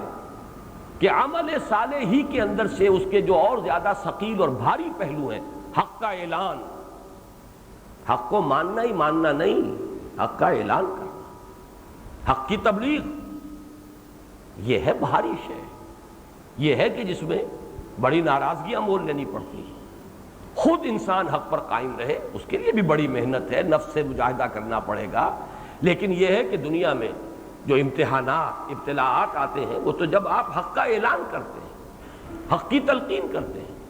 حق کی نصیحت اور وصیت کرتے ہیں، حق کی تاکید کرتے ہیں، یہ واحد مقام ہے جہاں اس کو کھولا گیا ہے کہ صرف عمل صالح کا اجمال، حالانکہ تواصی بالحق بھی تو عمل ہی ہے نا، خیر کی تلقین کرنا، دین صحیح بات کو کا اعلان کرنا، یہ بھی ایک عمل ہے، تواصی بالصبر بھی ایک عمل ہی ہے، گویا کہ یہ عمل ہی کے اندر، عمل صالح کے اندر جو مضمر ہیں چیزیں، جو زیادہ ثقیل اور زیادہ بھاری پہلو، انہیں بھی نمایاں کر دیا گیا۔ اور بات سامنے اس طور سے آئی ہے، چاروں شرطیں لازم ہیں انسان کی نجات کے لیے۔ اس میں نے جو جملہ نقل کیا ہے، چھپ چکا ہے، اب تو بہت عام ہو چکا، امام راضی کا جملہ میرے نزدیک واقعتاً یہ ہے کہ بہت ہی آب زر سے لکھے جانے کے قابل ہے۔ میرے تو دل پر نقش ہو گیا تھا، بہت پہلے کی بات ہے۔ میں سمجھتا ہوں کہ میرے دروس میں جو لوگ شریک رہے ہیں ان میں سے بھی بہت سو کے دل پر اور ذہن پر نقش ہو چکا ہوں۔ هذه الآیۃ فیہا وعید شدید، اس آیت میں بڑی شدید وعید ہے، بڑی زبردست دھمکی ہے۔ لأن اللہ تعالی حکم بالخسار علی جمیع الناس، اس لیے کہ اللہ تعالیٰ نے تو تمام انسانوں کے لیے خسارے اور تباہی اور بربادی کا فیصلہ کر دیا۔ الا من کان آتیا بہذہ الاشیاء الاربعۃ، سوائے ان کے جو ان چاروں شرطوں کو پورا کریں، وہی الایمان والعمل الصالح والتواصی بالحق والتواصی بالصبر، اور یہ چاروں چیزیں کیا ہیں؟ ایمان ہے، عمل صالح ہے، پھر حق کی تلقین، حق کا اعلان، حق کی اشاعت، اور صبر کی تلقین، صبر کی نصیحت۔ وَدَلَّ ذَلِكَ، یہ الفاظ ہیں جو بہت اہم ہیں۔ وَدَلَّ ذَلِكَ أَنَّ النَّجَاةَ مُعَلَّقَةٌ بِمَجْمُوعِ هَذِهِ الْأَشْيَاء، اور اس سے دلالت ہوئی، رہنمائی ملی اس بات کی طرف کہ نجات کا دار و مدار ان چاروں چیزوں کے مجموعے پر ہے۔ یہ جملہ بہت عظیم جملہ ہے، اور اس سورہ مبارکہ کی عظمت کو واضح کرنے کے لیے، اور آج جو میں نے ایک نقطہ بیان کیا ہے کہ انذار اپنی آخری حدوں کو یہاں پہنچ گیا ہے، اپنے کلائمیکس اور نقطہ عروج کو پہنچ گیا ہے۔ اسی لیے میں نے اپنی اس تحریر میں ایک لفظ بار بار استعمال کیا ہے، انسان کا المیہ، ہیومن ٹریجڈی۔ اور آج جب میں غور کر رہا تھا تو جیسے میں نے عرض کیا تھا، سورۃ العادیات 5 سورتیں ہیں جو اس انداز میں شروع ہوئی ہیں، سورہ صافات، پھر سورہ ذاریات، پھر سورہ مرسلات، سورہ نازعات، اور پھر یہ سورۃ العادیات۔ اسی طرح 5 سورتوں کا ایک سلسلہ ذہن میں آیا۔ یا ایھا الانسان ما غرک بربک الکریم، سورۃ الانفطار۔ یا ایھا الانسان انک کادح الی ربک کدحا فملاقیہ، اے انسان کس غفلت میں پڑا ہے، تجھے مشقت پر مشقت جھیلتے ہوئے اپنے رب کے حضور میں جا کھڑے ہونا ہے، ملاقات کرنی ہے۔ لقد خلقنا الانسان فی کبد، ہم نے انسان کو بڑی شدید محنت اور مشقت میں پیدا کیا۔ اس کے بعد آئی سورۃ التین، لقد خلقنا الانسان فی احسن تقویم ثم رددناہ اسفل سافلین، ہم نے انسان کو بہت بہترین ساخت پر بنایا ہے، لیکن پھر اسے لوٹا دیا ہے نچلوں میں سب سے نیچے۔ ان الانسان لفی خسر الا الذین آمنوا وعملوا الصالحات وتواصوا بالحق وتواصوا بالصبر۔ یہ 5 سورتوں کا ایک سلسلہ جو ہے، جن کی مرکزی آیات میں نے آپ کے سامنے رکھی ہیں۔ یا ایھا الانسان ما غرک بربک الکریم، یا ایھا الانسان انک کادح الی ربک کدحا فملاقیہ، لقد خلقنا الانسان فی کبد، لقد خلقنا الانسان فی احسن تقویم۔ دیکھیے جوڑے، یا ایھا الانسان سے 2 جگہ، یا ایھا الانسان ما غرک بربک الکریم، یا ایھا الانسان انک کادح الی ربک کدحا فملاقیہ۔ لقد سے لقد خلقنا الانسان فی کبد، لقد خلقنا الانسان فی احسن تقویم، اور نقطہ عروج ان الانسان لفی خسر الا الذین آمنوا وعملوا الصالحات وتواصوا بالحق وتواصوا بالصبر۔ اب یہ جو تقابل ہے سورۃ التین کا اور سورۃ العصر کا، وہ میں آپ کو اپنی اس تحریر سے پڑھ کر اس وقت سنا رہا ہوں، بلکہ تھوڑی سی وضاحت بھی اس کی کروں گا، اس لیے کہ اس سے بہتر انداز میں اس وقت بیان نہیں کر سکتا۔ میں اپنے اس جو بھی عجز ہے اس کا میں پہلے اعتراف کر سکا ہوں، اب تو میں لکھنا بھی چاہوں تو ایسا نہیں لکھ سکتا جیسا کہ اس وقت اللہ تعالیٰ کی طرف سے کوئی خاص ایک کیفیت ہوتی ہے جو طاری ہو جاتی ہے۔ میرا تحریر بہت کم ہوئی ہے، جو بھی تحریریں ہوئی ہیں میں اس بات پر آج اللہ کا شکر بھی ادا کر رہا تھا، اور ایک کیف کا عالم بھی مجھ پر طاری رہا اس تحریر کو پڑھتے ہوئے۔ ایک تو شکر اس بات کا کہ الحمدللہ کہ سرے منہ فرق واقع نہیں ہوا ہے میرے فکر میں۔ یہ سن 66 کی تحریر ہے، پورے 25 برس گزر چکے، ایک کوارٹر آف اے سینچری، لیکن میرا فکر جوں کا تو وہیں ہے جہاں تھا الحمدللہ، اس لیے کہ وہ جو دینی فکر تھا وہ اس سے پہلے پختگی کو پہنچ چکا تھا، اس میں کوئی انحراف نہیں ہوا اور اس میں کہیں زوال نہیں آیا ہے۔ اور اس زوال نہ آنے کا سبب یہ میں آج خاص طور پر عرض کر رہا ہوں، اس لیے کہ مجھے جب سورۃ العصر پر میں آگے چل کر گفتگو کروں گا تو میں بیان کروں گا کہ بعض لوگوں کے فکر میں کس طرح زوال آیا ہے، اور زوال کب آتا ہے؟ جب انسان جس شے کو حق سمجھتا ہو اس پر عمل کرنے کی ہمت نہ پائے، نتیجہ یہ ہوتا ہے کہ فکر جو ہے وہ بھی ڈھلنا شروع ہوتا ہے، اس کو بھی زوال آتا ہے۔ کھڑا رہے آدمی اس پر، قائم رہے، اپنی سی جد و جہد کرتا رہے، نتیجہ نکلے نہ نکلے، اور کچھ نہیں ہوگا تو کم سے کم اپنا فکر جو ہے برقرار رہے گا، آدمی پیچھے نہیں ہٹے گا، اس کے فکر کے اوپر زوال اور اضمحلال طاری نہیں ہوگا۔ یہ احساس مجھے آج شدت کے ساتھ ہوا۔ اب ذرا میں پڑھ کر سنا رہا ہوں آپ کو۔ بحیثیت مجموعی اس سورہ مبارکہ پر انذار کا رنگ غالب ہے، تبشیر کا پہلو بھی اگرچہ موجود ہے لیکن خفی اور ضمنی طور پر، اللہ سے جو ہے یہ تبشیر ہے، جو لوگ یہ 4 شرطیں پوری کر لیں ان کے لیے بشارت ہے، وہ کامیاب ہو جائیں گے، وہ اس خسران عمومی سے نجات پا جائیں گے، مستثنیٰ ہوں گے۔ اب اس پر جو چند میں نے نکات نوٹ کیے ہیں، اولاً اس کی ابتدا انتہائی چونکانے والی ہے، والعصر ان الانسان لفی خسر کے الفاظ صرف اپنے مفہوم کے اعتبار ہی سے خواب غفلت سے بیدار کر دینے والے نہیں ہیں، بلکہ ان کے انداز اور اسلوب حتیٰ کہ ان کے صوتی اثرات تک میں جھنجھوڑنے اور چونکا دینے کی صلاحیت موجود ہے۔ والعصر ان الانسان لفی خسر۔ ثانیاً یہ ہے نقطہ اصل، یہاں ان الانسان لفی خسر بطور قاعدہ کلیہ کے بیان ہوا ہے، اور الا الذین آمنوا الآیہ میں ایک استثناء پیش کیا گیا ہے، گویا انسان کا خسران ایک عالمگیر حقیقت ہے اور فلاح و کامیابی محض ایک استثنائی صورت ہے۔ اللہ تعالی ہمیں اس مستثنیٰ اور خوشبخت لوگوں میں شامل کرے، لیکن یہ کہ یہ ہے استثنائی کیفیت بحیثیت مجموعی، ان الانسان لفی خسر۔ الف لام یہاں پر لام جنس ہے، جنس انسان، پوری نوع انسانی خسارے میں ہے۔ اب یہاں سے تقابل شروع ہو رہا ہے، اگرچہ بعین ہی یہی صورتحال سورۃ التین میں بھی پیش فرمائی گئی کہ ثم رددناہ اسفل سافلین میں نوع انسانی کی مجموعی اور عمومی حالت بیان کی گئی، اور الا الذین آمنوا وعملوا الصالحات میں مستثنی افراد کا تذکرہ کیا گیا۔ ثم رددناہ اسفل سافلین الا الذین آمنوا وعملوا الصالحات، یہاں ہے ان الانسان لفی خسر الا الذین آمنوا وعملوا الصالحات وتواصوا بالحق وتواصوا بالصبر۔ تو ایک اعتبار سے تو مضمون کے اندر جو ہے مشابہت ہے، ایک ہی بات ہے، لیکن ان کے اسالیب اتنے مختلف ہیں کہ سورۃ التین میں تبشیر اور بشارت کا رنگ غالب آ گیا، اور سورۃ العصر میں انذار، تہدید، ترہیب، اس کا رنگ غالب آ گیا۔ لیکن وہاں یعنی سورۃ التین میں 2 چیزوں نے انذار پر تبشیر اور بیم پر رجا کے پہلو کو غالب کر دیا۔ بیم و رجا، بیم نا امیدی، مایوسی، رجا امید، تبشیر انذار، انذار پر تبشیر اور بیم پر رجا کے رنگ کو غالب کر دیا ہے سورۃ التین میں۔ کون سی 2 چیزیں؟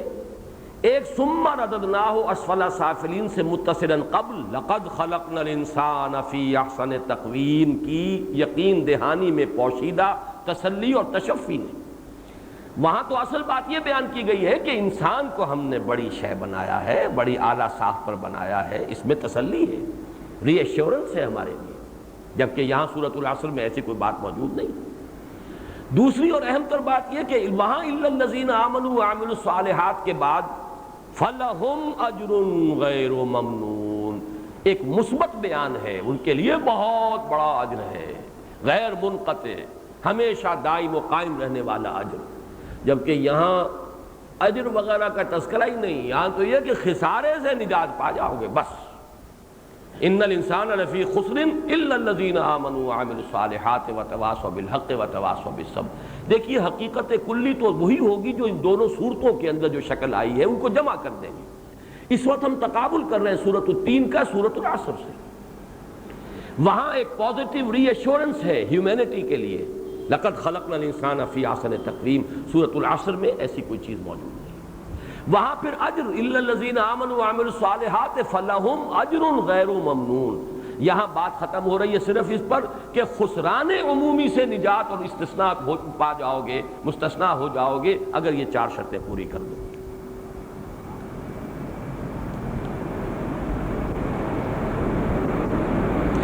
سورۃ العصر میں نہ صرف یہ کہ لقد خلقنا الانسان فی احسن تقویم کی قسم کی کوئی تسلی و تشفی موجود نہیں ہے، بلکہ اجر غیر ممنون کے مثبت وعدے کی بجائے صرف خسران سے نجات کے تذکرے پر بات ختم ہو گئی ہے۔ سورۃ التین کے مقابلے میں سورۃ العصر پر انذار کے رنگ کے غلبے کا ایک پہلو یہ بھی ہے کہ جب کہ سورۃ التین میں گراوٹ سے استثناء کے تذکرے میں ایمان کے ساتھ اس کے لوازم میں سے صرف عمل صالح کے ذکر پر اکتفا کیا گیا، وہاں سورۃ العصر میں خسران سے بچاؤ کو عمل صالح کے ساتھ ساتھ ایمان کے زیادہ کٹھن اور ثقیل لوازم یعنی تواصی بالحق اور تواصی بالصبر سے بھی مشروط کر دیا گیا۔ یہاں شرطیں بھی 4 ہیں، وہاں 2 ہیں۔ اگرچہ ایک اگر گٹھلی ہے آم کی اور وہ صحت مند ہے، صحیح ہے، تو اس میں پورا آم کا درخت موجود ہے۔ قرآن مجید میں وہ مقامات میں بھی ہیں جن کے صرف ایمان کے اوپر ان الذین قالوا ربنا اللہ ثم استقاموا تتنزل علیہم الملائکہ الا تخافوا ولا تحزنوا، یہ جو مرتبہ ولایت ہے اس کے تذکرے میں صرف ایمان کا ذکر ہو رہا ہے، وہ بھی ایمان باللہ، یقیناً وہ لوگ جنہوں نے کہا ہمارا رب اللہ ہے پھر اس پر جم گئے، اور کوئی بات ہی نہیں۔ لیکن اکثر و بیشتر ایمان اور عمل صالح، ایمان اور عمل صالح، ایمان اور عمل صالح، ان 2 چیزوں کو لازم و ملزوم کے درجے میں بیان کیا گیا۔ لیکن سورۃ العصر کا معاملہ یہ ہے کہ عمل صالح کے جو زیادہ کٹھن مراحل ہیں، جو مضمر تو ہیں اس میں، لیکن یہ کہ اس میں سے ان کو نکال کر واضح کر کے سامنے رکھ دیا گیا ہے۔ اور پھر میں امام راضی کے اس جملے کی طرف توجہ منعطف کراؤں گا، ان النجاۃ معلقۃ بمجموع هذه الاشیاء، بلکہ ان کا جو پورا جملہ ہے وہ بھی میں آپ کو سنا دوں، مجھے صرف اتنا ہی یاد رہا تھا جو ان النجاۃ معلقۃ بمجموع هذه الامور، اور اس کے بعد فرماتے ہیں وانه كما يلزم المكلف تحصيل ما يخص نفسه فكذلك يلزمه في غيره امور منها الدعاء الى الدين والنصيحة والامر بالمعروف والنهي عن المنکر۔ اس سے ثابت ہو رہا ہے کہ مکلف جو انسان ہے، ہم مکلف ہیں، لا یکلف اللہ نفسا الا وسعها، we are responsible, we are accountable, Allah کے ہاں ہماری جواب دہی ہوگی، ہمارا محاسبہ ہوگا، ہم مکلف ہیں۔ ہر مکلف کے لیے جہاں وہ چیزیں لازم ہیں کہ جن کا تعلق اس کی اپنی ذات سے ہے یعنی ایمان اور عمل صالح، وہیں اس کے لیے وہ چیزیں بھی لازم ہیں جن کا تعلق دوسروں سے ہے، دین کی طرف دعوت دینا، الدعاء الی الدین والنصیحہ، اور نصیحت اور تلقین خیر کی، والامر بالمعروف والنہی عن المنکر، اور نیکی کا حکم دینا، بدی سے روکنا، یہ بھی انسان کے لیے لازم ہے، اس کی نجات کے لیے شرائط ہے، جو 4 شرطیں لازم ہیں ان میں شامل ہیں۔ اس سے آگے چلیے، حضرت مسیح علیہ السلام کا ایک قول سورۃ التین اور سورۃ العصر کے مابین کے مضامین کے مابین ایک لطیف فرق کو واضح کرنے میں ممد ہے۔ پہاڑی کے بعض میں جناب یعنی حضرت مسیح علیہ السلام ارشاد فرماتے ہیں، بڑا پیارا جملہ ہے یہ تو میں نے 12 آپ سے عرض کیا ہے کہ میرے علم کی حد تک محدود علم ہے، مطالعہ محدود ہے، میرے مطالعے میں، میرے علم میں حضرت مسیح کا جو وعظ، پہاڑی کا وعظ، سرمن آف دی ماؤنٹ جو انجیل میں ہے، متی کی انجیل میں، اس سے زیادہ مؤثر وعظ میرے علم میں نہیں ہے۔ کلائمیکس ہے وعظ، اس وعظ ہی کی ایک کوٹیشن یہ ہے، تنگ دروازے سے داخل ہو، کیونکہ وہ دروازہ چوڑا ہے اور وہ راستہ کشادہ ہے جو ہلاکت کو پہنچاتا ہے، اور اس سے داخل ہونے والے بھی بہت ہیں، کیونکہ وہ دروازہ تنگ ہے اور وہ راستہ سکڑا ہوا ہے جو زندگی کو پہنچاتا ہے، اور اس کے پانے والے تھوڑے ہیں۔ یعنی اس دنیا میں اگر بحثیت مجموعی ہمارے پاس کوئی ایسا ذریعہ ہو کہ نوع انسانی کا ایک مجموعی ہم مشاہدہ کر سکیں، عظیم اکثریت کدھر جا رہی ہے؟ کشادہ راہیں کس کی ہیں؟ مگر مومنوں پر کشادہ ہیں راہیں، یہ راہیں کون سی کشادہ ہیں؟ مادیت کی راہیں کشادہ ہیں، حرام خوریوں کے راستے کھلے ہوئے ہیں، ہر طرح کی جو ہے بے حیائی کے راستے کھلے ہوئے ہیں۔ راستے تو کھلے ہوئے یہ ہیں، چلنے والے تو زیادہ اس پر ہیں، وہ تو کوئی آپ کو شاذ ملے گا جو حق پر قائم ہو، کوئی شاذ ہوگا کہ جو حلال پر اکتفا کر رہا ہو، وہ تو آپ کو بہت کم ملیں گے۔ اب اگر آدمی یہ طے کرے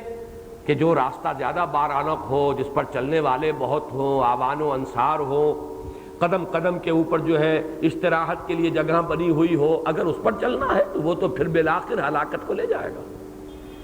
اگر تمہیں چاہنا ہے اس ابدی فلاح اور فوز کی انجام کی طرف، تو تمہیں وہ راستہ چننا ہوگا جس پر چلنے والا کوئی ملے گا، کوئی ہمدرد و غمگسار نہیں ملے گا، کوئی شاید بہت غنیمت ہوگا اگر کوئی ساتھی اور ہم سفر مل جائے، بہت شاذ۔ بالکل یہی مضمون نہیں ہے جو حضور نے بیان کیا صلی اللہ علیہ وسلم، بدا الاسلام غریبا فسیعود کما بدا فطوبی للغرباء۔ اسلام کا آغاز ہوا اس حال میں کہ وہ غریب تھا، اجنبی تھا، کوئی اس کا پرسان حال نہ تھا، کوئی اس کا ساتھی نہ تھا، کوئی اس کے ساتھ اپنے آپ کو آئیڈینٹیفائی کرنے کے لیے تیار نہ تھا۔ پھر جب اسلام کو غلبہ ہو گیا تو اب جو طاقتور ہے اس کے تو سبھی دوست ہیں، اب سبھی اس کے ساتھ آئیڈینٹیفائی کر رہے ہیں، فوج در فوج بھی داخل ہو گئے ہیں دین کے اندر، ایمان میں۔ لیکن یہ کہ عنقریب وہ وقت آئے گا کہ اسلام پھر وہی اجنبی ہو کر رہ جائے گا،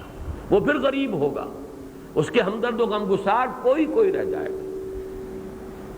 فَسَيَعُودُ كَمَا بَدَا فَطُوبَى لِلْغُرَبَاء، تو تہنیت مبارکباد ہے ان کے لیے جو اسلام کے اس غربت کے ساتھ خود بھی غریب ہو جائے۔ اجنبی ہو جانا اپنے ماحول میں گوارا کر لیں، لیکن یہ ہے کہ اسلام کا دامن ہاتھ سے نہ چھوڑیں۔ یہ ذرا جملے دوبارہ سنیے، تنگ دروازے سے داخل ہو، ہمت پیدا کرو اپنے اندر، کیونکہ وہ دروازہ چوڑا ہے اور وہ راستہ کشادہ ہے جو ہلاکت کو پہنچاتا ہے، اور اس پر چلنے والے اور اس پر داخل ہونے والے بھی بہت سے ہیں، کیونکہ وہ دروازہ تنگ ہے اور وہ راستہ سکڑا ہوا ہے، بڑی گھاٹی ہے۔ قرآن مجید میں جو ہم نے پڑھا تھا فَلَقْتَحَمَ الْعَقَبَةَ، بڑی وہ گھاٹی جو ہے آسان نہیں ہے، اس کو عبور کرنا بہت مشکل گھاٹی ہے۔ فَلَقْتَحَمَ الْعَقَبَةَ، نہ عبور کر سکا گھاٹی کو، وہ راستہ سکڑا ہوا ہے، تنگ ہے، جو زندگی کو پہنچاتا ہے۔ یہ زندگی کون سی ہے؟ وہ جو فرمایا گیا سورہ انفال میں لِمَا يُحْيِيكُمْ، جب اللہ اور اس کے رسول تمہیں پکارتے ہیں، بلاتے ہیں اس شے کی طرف جو تمہیں حیات جاودانی عطا فرمانے والی ہے، جنت کی زندگی، ابدی زندگی، وہ زندگی کو پہنچانے والا راستہ جو ہے وہ سکڑا ہوا ہے، تنگ ہے، اور اس کے پانے والے تھوڑے ہیں۔ اب ان دونوں کو علیحدہ ذہن میں رکھیے۔ اب جو میری عبارت ہے میں وہ اس کو پڑھ رہا ہوں۔ اگرچہ سورۃ التین اور سورۃ العصر دونوں میں حضرت مسیح کے بیان کردہ دونوں راستوں کا تذکرہ موجود ہے،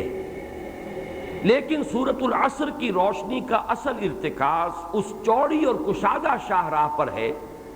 جس پر انسانوں کا ایک عظیم ہجوم غول در غول صرف بطن اور فرج کی پوجا کرتے ہوئے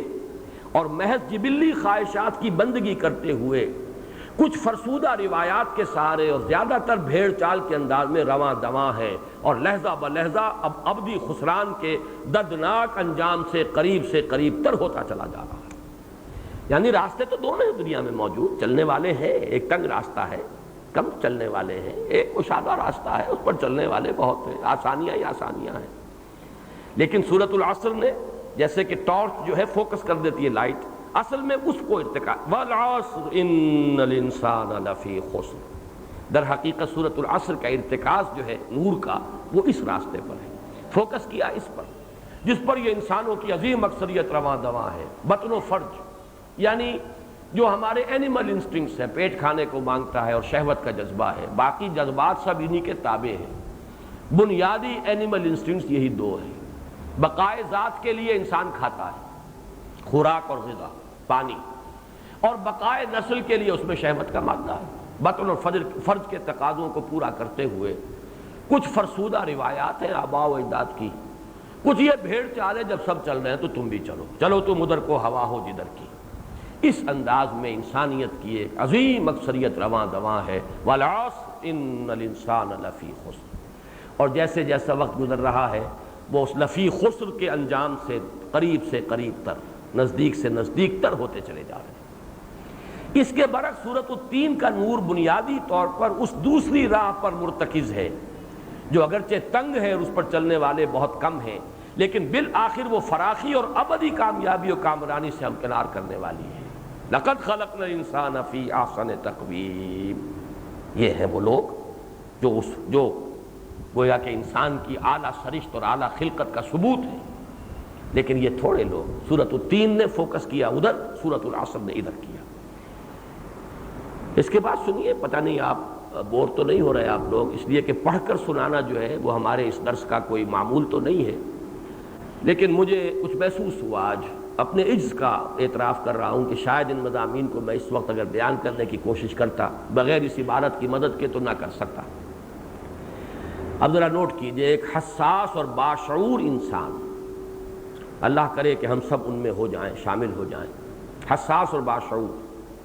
ایک وہ ہیں جو وطن و فرض کے تقاضوں کے تحت چل رہے ہیں، بھیڑ چال، جیسے ماحول کا رخ ہے چلو تم ادھر کو ہواؤ جدھر کی. باقی یہ کہ حسبی کند،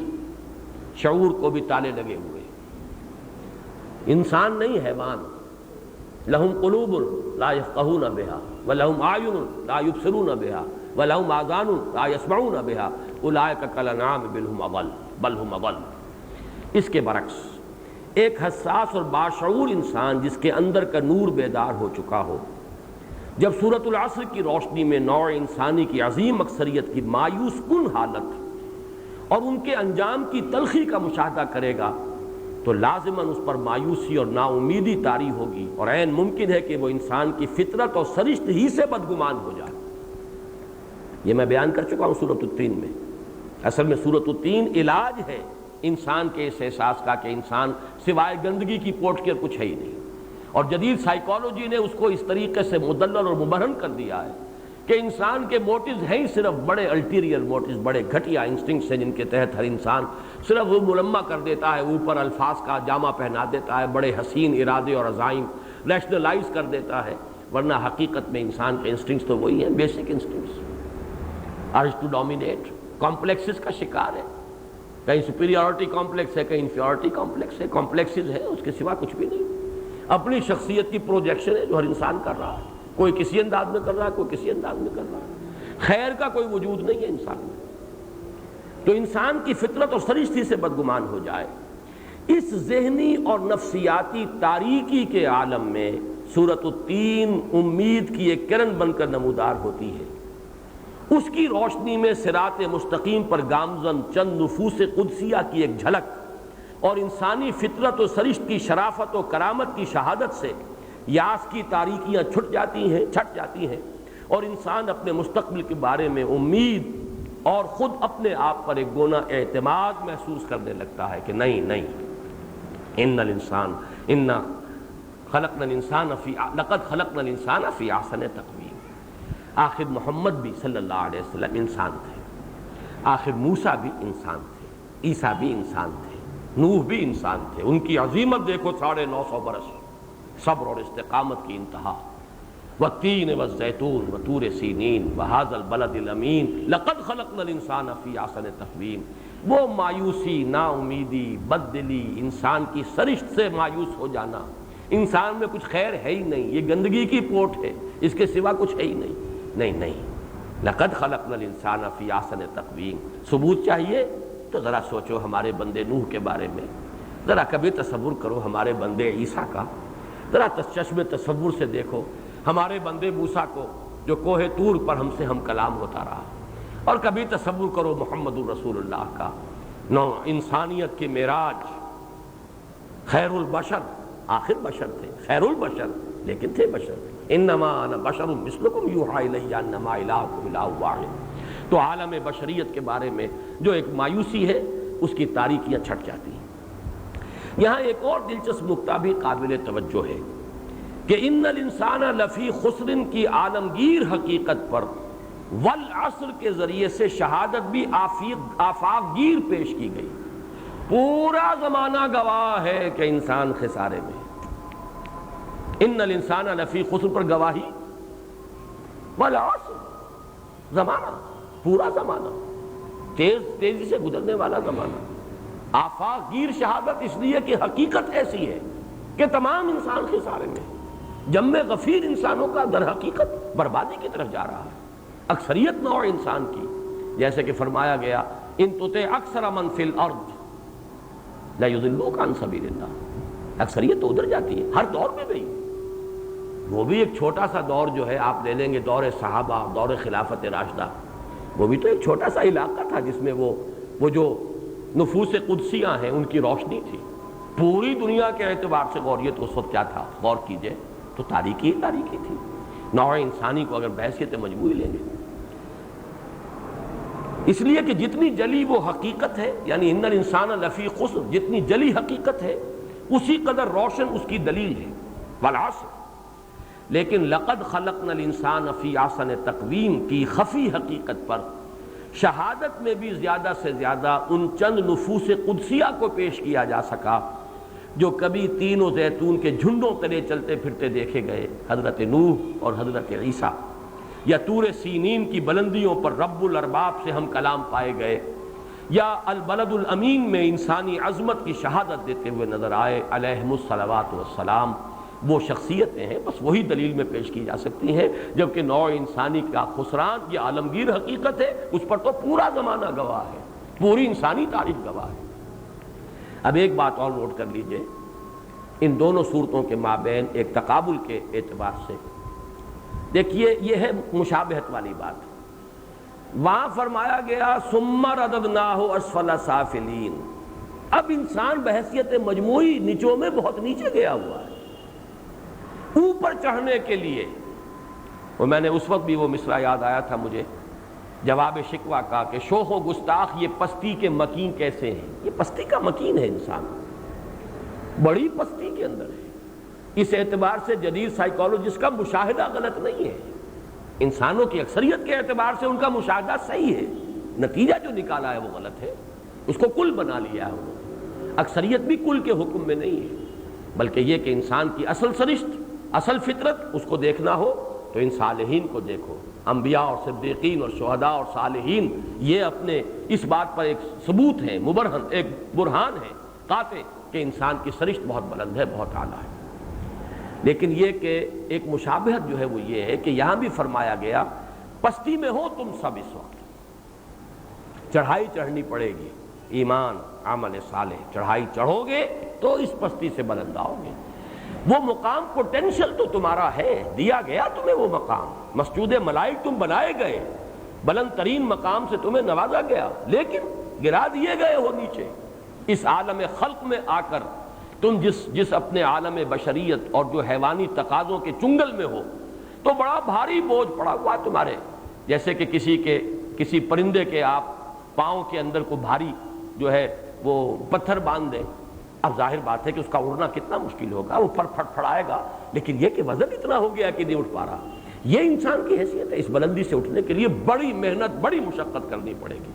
وہ محنت اور مشقت ہے، ایک فکری اور نظری محنت ہے جو ایمان تک پہنچائے گی، اور ایک پھر عملی محنت ہے، عمل صالح۔ بالکل یہی بات سورۃ العصر میں ہے، ان الانسان لفی خسر۔ یہاں میں توجہ دلانا چاہتا ہوں کہ جملہ اسمیہ کا، اور اگر اس کو کہا جاتا انسان ہوگا خسارے میں، کہیں مستقبل کا فعل آ جاتا تو وہ بات اور ہوتی۔ یہاں تو یہ کہ ہم ہیں خسارے میں اس وقت، ہم پستی کے مکین ہیں اس وقت، ہم پڑے ہوئے ہیں نیچے، ہم ہیں خسارے میں۔ اس خسارے سے اٹھنے کے لیے بڑے بھاری پتھر ہیں جن کو اٹھانا ہوگا، بڑی بھاری مشقتیں جو کرنی ہوگی، اور وہ مشقتیں بھی سورۃ العصر میں جیسا کہ میں نے عرض کیا صرف ایمان اور عمل صالح نہیں، عمل صالح کے جو اور ثقیل تر اور مشکل تر مراحل ہیں اگرچہ اسی کے مضمرات، انہیں بھی نمایاں کر دیا گیا۔ تم ہو اس وقت خسارے میں، یوں سمجھیے کہ میں اور آپ اس کو یوں پڑھیں، میں اس وقت خسارے میں ہوں، یہ نہیں کہ ہوں گا آخرت میں جا کر، ہوں اس وقت خسارے میں۔ ان الانسان لفی خسر، ہے انسان خسارے میں، الا الذین آمنوا وعملوا الصالحات وتواصوا بالحق وتواصوا بالصبر۔ یہ چڑھائی چڑھنی پڑے گی، ایمان کی چڑھائی ہے، عمل صالح کی چڑھائی ہے، تواصی بالحق کی چڑھائی ہے، تواصی بالصبر کی چڑھائی ہے۔ اب آج میں صرف ایک نقطے کا اور اضافہ کر رہا ہوں، اور وہ ہے کہ جو میری اس تقریر میں جو میں نے ایچیسن کالج میں کی تھی، اور زیادہ تر وہی کتابچے کی شکل میں عام ہو رہا ہے، اس میں نے بڑی وضاحت کے ساتھ، اور اس میں بھی میں تسلیم کرتا ہوں کہ سن 73 کی میری وہ تقریر جو بعد میں تحریر کی شکل میں آ گئی، چونکہ میں نے ہی اسے مرتب کیا، وہ اگرچہ ٹیپ سے اتاری ہوئی تقریر تھی، لیکن پھر ان جو ٹیپ سے اتری ہوئی تقریر پھر میں نے اسے مرتب کیا، سن نو خود کیا، تو وہ میری تحریر بھی ہے۔ اس میں جو اصل بات میں نے لکھ دی ہے شروع میں سمجھتا ہوں حاصل کلام وہی ہے، اور آج بھی میں سن 73 یا 18 برس کے بعد میں اس کی صداقت پر اتنا ہی یقین رکھتا ہوں جتنا کہ اس وقت رکھتا تھا، بلکہ میرا یقین بڑھ گیا۔ اگرچہ اس پر کچھ حلقوں کی طرف سے قیل و قال ہوئی ہے، کچھ علماء نے اعتراض کیے ہیں، کچھ ایمان اور عمل کے تعلق کے حوالے سے بحثیں ہوئی ہیں، مختلف قسم کے اعتراضات اس پر ہوئے ہیں، لیکن میں ان اعتراضات کا جواب ایک تو اس سال جو محاضرات قرآنی میں نے ایمان کے موضوع پر لیکچرز دیے ان میں تفصیل سے دے چکا ہوں۔ اس وقت صرف یہ عرض کر رہا ہوں کہ وہ جو حقیقت میں نے بیان کی ہے اپنے اس کتابچے میں، اس تقریر کم تحریر جو ہے یا تقریر ٹرنڈ تحریر، اس کے اندر جو میں بیان کر چکا ہوں، اس پہ میری حقانیت اور صداقت پر میرا یقین اس وقت سے کہیں زیادہ ہے جتنا کہ سن 73 میں تھا۔ وہ کیا ہے؟ دیکھیے، ایک نکتہ میں نے اس سے پہلے بھی بیان کیا ہے، قرآن حکیم کی ان صورتوں کے الفاظ کو اگر ہم منطقی اور فقہی بحثوں کے اندر ڈال دیں، تاثیر ساری ختم ہو جاتی ہے۔ یہ جو سورہ زلزال کے بارے میں فرمایا ربع قرآن کے برابر ہے، یہاں تک آپ کو قول مل گیا کہ نصف قرآن کے برابر۔ کیوں؟ اس کا ایک تاثر قائم ہوتا قلب پر۔ اذا زلزلت الارض زلزالها واخرجت الارض اثقالها وقال الانسان ما لها يومئذ تحدث اخبارها بان ربك اوحى لها يومئذ يصدر الناس اشتاتا ليروا اعمالهم فمن يعمل مثقال ذرة خيرا يره ومن يعمل مثقال ذرة شرا يره۔ اب آپ اس میں منطقی بحثوں میں پڑ جائیں، لغوی بحثوں میں پڑ جائیں، اس کے اشکالات پر گفتگو کریں تو وہ علم کا تو ایک خزانہ ہو جائے گا، معلومات کا ایک ذخیرہ ہو جائے گا، تاثیر ختم ہو جائے گا۔ تاثیر تو یہ کہ بھئی انہی الفاظ کو حرز جان بنا لو، جس کو میں بہت مرتبہ پہلے عرض کرتا رہا ہوں، مولانا احمد علی لاہوری کے حوالے سے، وہ کہا کرتے تھے اسے پکاؤ، جاؤ یہ آیت جو ہے اب اسے پکاؤ، یعنی اسے بار بار دہراؤ، اس پر غور کرو، مراقبہ کرو، اس کو لکھ لو اپنے لوح قلب پر، نقش ہو جائے گی۔ وہ بات ہے جو میں کہہ رہا ہوں کہ وہ اگر آیت اگر قلب کے اوپر نقش ہو گئی تو ہماری کیفیت بدل جائے گی، اور بحثوں میں پڑ گئے تو پھر وہ لغوی بحثیں اور پھر ایمان اور عمل کا تعلق اور نجات جو ہے وہ صرف ایمان سے ہو جائے گی کہ نہیں ہو جائے گی، اور اس میں خوارج نے کیا کہا اور معتزلہ، یہ سب چیزیں جو ہوں گی، تاثیر ختم۔ اسی طرح سورۃ التکاثر کو میں کے بارے میں بتا چکا ہوں پچھلی مرتبہ آپ کو، حضور نے اسے 1000 آیات کے مساوی قرار دیا۔ الہاکم التکاثر حتی زرتم المقابر کلا سوف تعلمون ثم کلا سوف تعلمون۔ اصل حقیقت منکشف ہو جائے گی، جان لو گے اصل حقیقت کو، کاش کہ اس وقت جان لو۔ کلا لو تعلمون علم الیقین، کاش کہ علم یقین کی کوئی کیفیت تمہیں اس وقت حاصل ہو جائے تو بیڑا پار ہو جائے گا، ورنہ لترون الجحیم، آخر اس جحیم کو دیکھنا تو ہے، لازماً دیکھو گے اپنی آنکھوں سے، ثم لترونها عین الیقین، آنکھوں سے دیکھو، ثم لتسألن یومئذ عن النعیم، پھر پوچھا جائے گا تم سے نعمتوں کے بارے میں۔ یہ اگر نقش ہو جائے تو بیڑا پار ہو جائے گا، کردار بدل جائے گا، قسمت بدل جائے گی۔ لیکن اگر جیسا کہ میں نے بھی آج بحثیں کی، علم الیقین، عین الیقین، حق الیقین، اب وہ ایک علمی بحث ہے، وہ ایک معرفت کی بحث ہے، وہ ایک فلسفیانہ بحث ہے، تاثیر ختم ہو گئی، وہ اپنی جگہ پر ہے۔ میں نہ ان فقہی جو مباحث ہیں ان کی نفی کر رہا ہوں، اپنی جگہ پر ان کی ضرورت ہے۔ اسی طریقے سے فلسفیانہ مباحث ان کی بھی نفی نہیں ہے، اپنی جگہ ان کی بھی قدر و قیمت اور اہمیت ہے، لیکن تاثیر جو ہوتی ہے وہ تو قرآن کے الفاظ وہ گویا کہ قلب کے اوپر نقش ہو جائے۔ اس اعتبار سے نقطہ عروج اور کلائمیکس قرآن کا سورۃ العصر ہے، سب سے چھوٹی سورۃ، والعصر ان الانسان لفی خسر الا الذین آمنوا وعملوا الصالحات وتواصوا بالحق وتواصوا بالصبر۔ کلامی بحثیں ایک طرف رکھ دیجئے، لغت کی بحث علیحدہ رکھ دیجئے۔ میں نے اس میں بیان بھی کیا ہے کہ اتنی سہل زبان استعمال ہوئی ہے، سہل ممتنع اس کو میں نے قرار دیا ہے، آسان ترین زبان، کوئی اس میں خاص بحث کی ضرورت ہی نہیں۔ لیکن آپ تصور کیجئے جس شخص کے دل میں بھی رائی برابر بھی یقین ہے کہ یہ اللہ کا کلام ہے، رائی پہ دانے کے برابر بھی، اگر یہ اس کو احساس ہے اور یقین ہے کہ یہ اللہ کا کلام ہے تو اب اس کا جو اثر ہوگا اس کے قلب پر، وَالْعَصْرِ إِنَّ الْإِنسَانَ لَفِي خُسْرٍ إِلَّا الَّذِينَ آمَنُوا وَعَمِلُوا الصَّالِحَاتِ وَتَوَاصَوْا بِالْحَقِّ وَتَوَاصَوْا بِالصَّبْرِ۔ میں نے تجزیہ کیا اپنے اس کتابچے میں، آیتیں 3 ہیں، جملہ ایک ہے، والعصر ایک آیت، لیکن یہ تو قسم ہے۔ قسم جو ہے جب تک مقسم علیہ کے ساتھ نہ جڑے، کس چیز پر قسم کھائی جا رہی ہے تو بات تو مکمل نہیں ہوتی۔ اس طرح الا الذین آمنوا وعملوا، یہ تو استثناء ہے، استثناء جب تک جڑے نہ مستثنیٰ منہ سے، کس چیز سے مستثنیٰ کیا جا رہا ہے، بے معنی کلام ہو جائے گا۔ معلوم تو ہو کہ قاعدہ کلیہ کون سا ہے جس سے استثناء کیا جا رہا ہے۔ تو اصل میں کیا ہے، مرکزی آیت اس کی جو ہے، اور مفہوم کے اعتبار سے، معنی کے اعتبار سے بھی جو مرکز ہے اس کا عمود، وہ کیا ہے، ان الانسان لفی خسر۔ یہ خود اپنی جگہ پر مکمل جملہ، پھر اسی کے ساتھ جڑے گا والعصر، تو معنی پیدا ہوں گے والعصر میں، اسی کے ساتھ جڑے گا الا الذین آمنوا وعملوا الصالحات وتواصوا بالحق وتواصوا بالصبر، تو وہ جملہ اور وہ آیت جو ہے وہ بامانی ہوگی۔ گویا کہ آیتیں 3 جملہ ایک، اور میں نے اس میں یہی لکھا، کاش کہ اسے لوگ کھلے دل سے پڑھیں، وہ اپنی کلامی اور فقہی بحثوں سے کوئی ذرا ایک طرف رکھتے ہوئے پڑھیں، اس کی جو تاثیر ہے اس کو سمجھیں۔ اگر اس جملے کا کسی درجے میں بھی کسی شخص کو، پہلے اس کا پری ریکویزٹ ہے، کسی درجے میں بھی یقین ہے کہ یہ اللہ کا کلام ہے جو میں پڑھ رہا ہوں، تو اب جو کیفیت اس کی ہوگی، اللہ قسم کھا کر کہہ رہا ہے کہ تمام انسان کے سارے میں، سوائے ان کے جو 4 شرطیں پوری کریں، وہ جذبہ عمل بیدار ہوگا، ذمہ داری کا احساس پروان چڑھے گا۔ انسان کم سے کم اپنی حد تک، اپنی امکانی حد تک، اپنی وسعت کی حد تک 4 شرطوں کو پورا کرنے کے لیے وہ ارادہ کرے گا، عزم کرے گا، کمر ہمت کسے گا۔ لیکن یہ کہ اگر آپ اس کو اس طرح کی کلامی بحثوں میں اور فقہی بحثوں میں ڈال دیں گے تو اس کی تاثیر ختم ہو جائے گی۔ اس کی جو تاثیر میں نے 4 درجوں میں بیان کی اس کتابچے میں، اب صرف اس کا اشارہ کر رہا ہوں اور پھر آج کا درس اس پر ختم ہو جائے گا۔ پہلی بات، اس کے لیے بھی سوچا ہے کہ میں اگر اپنی اس تحریر کی پہلی بات یہ کہ اس میں ایک معیار آیا ہے کامیابی اور ناکامی کا، یقین ہو جائے کامیابی ایمان، عمل صالح، تواصی بالحق، تواصی بالصبر سے ہے، کامیابی دولت سے نہیں ہے، کامیابی دنیاوی اقتدار کا نام نہیں ہے،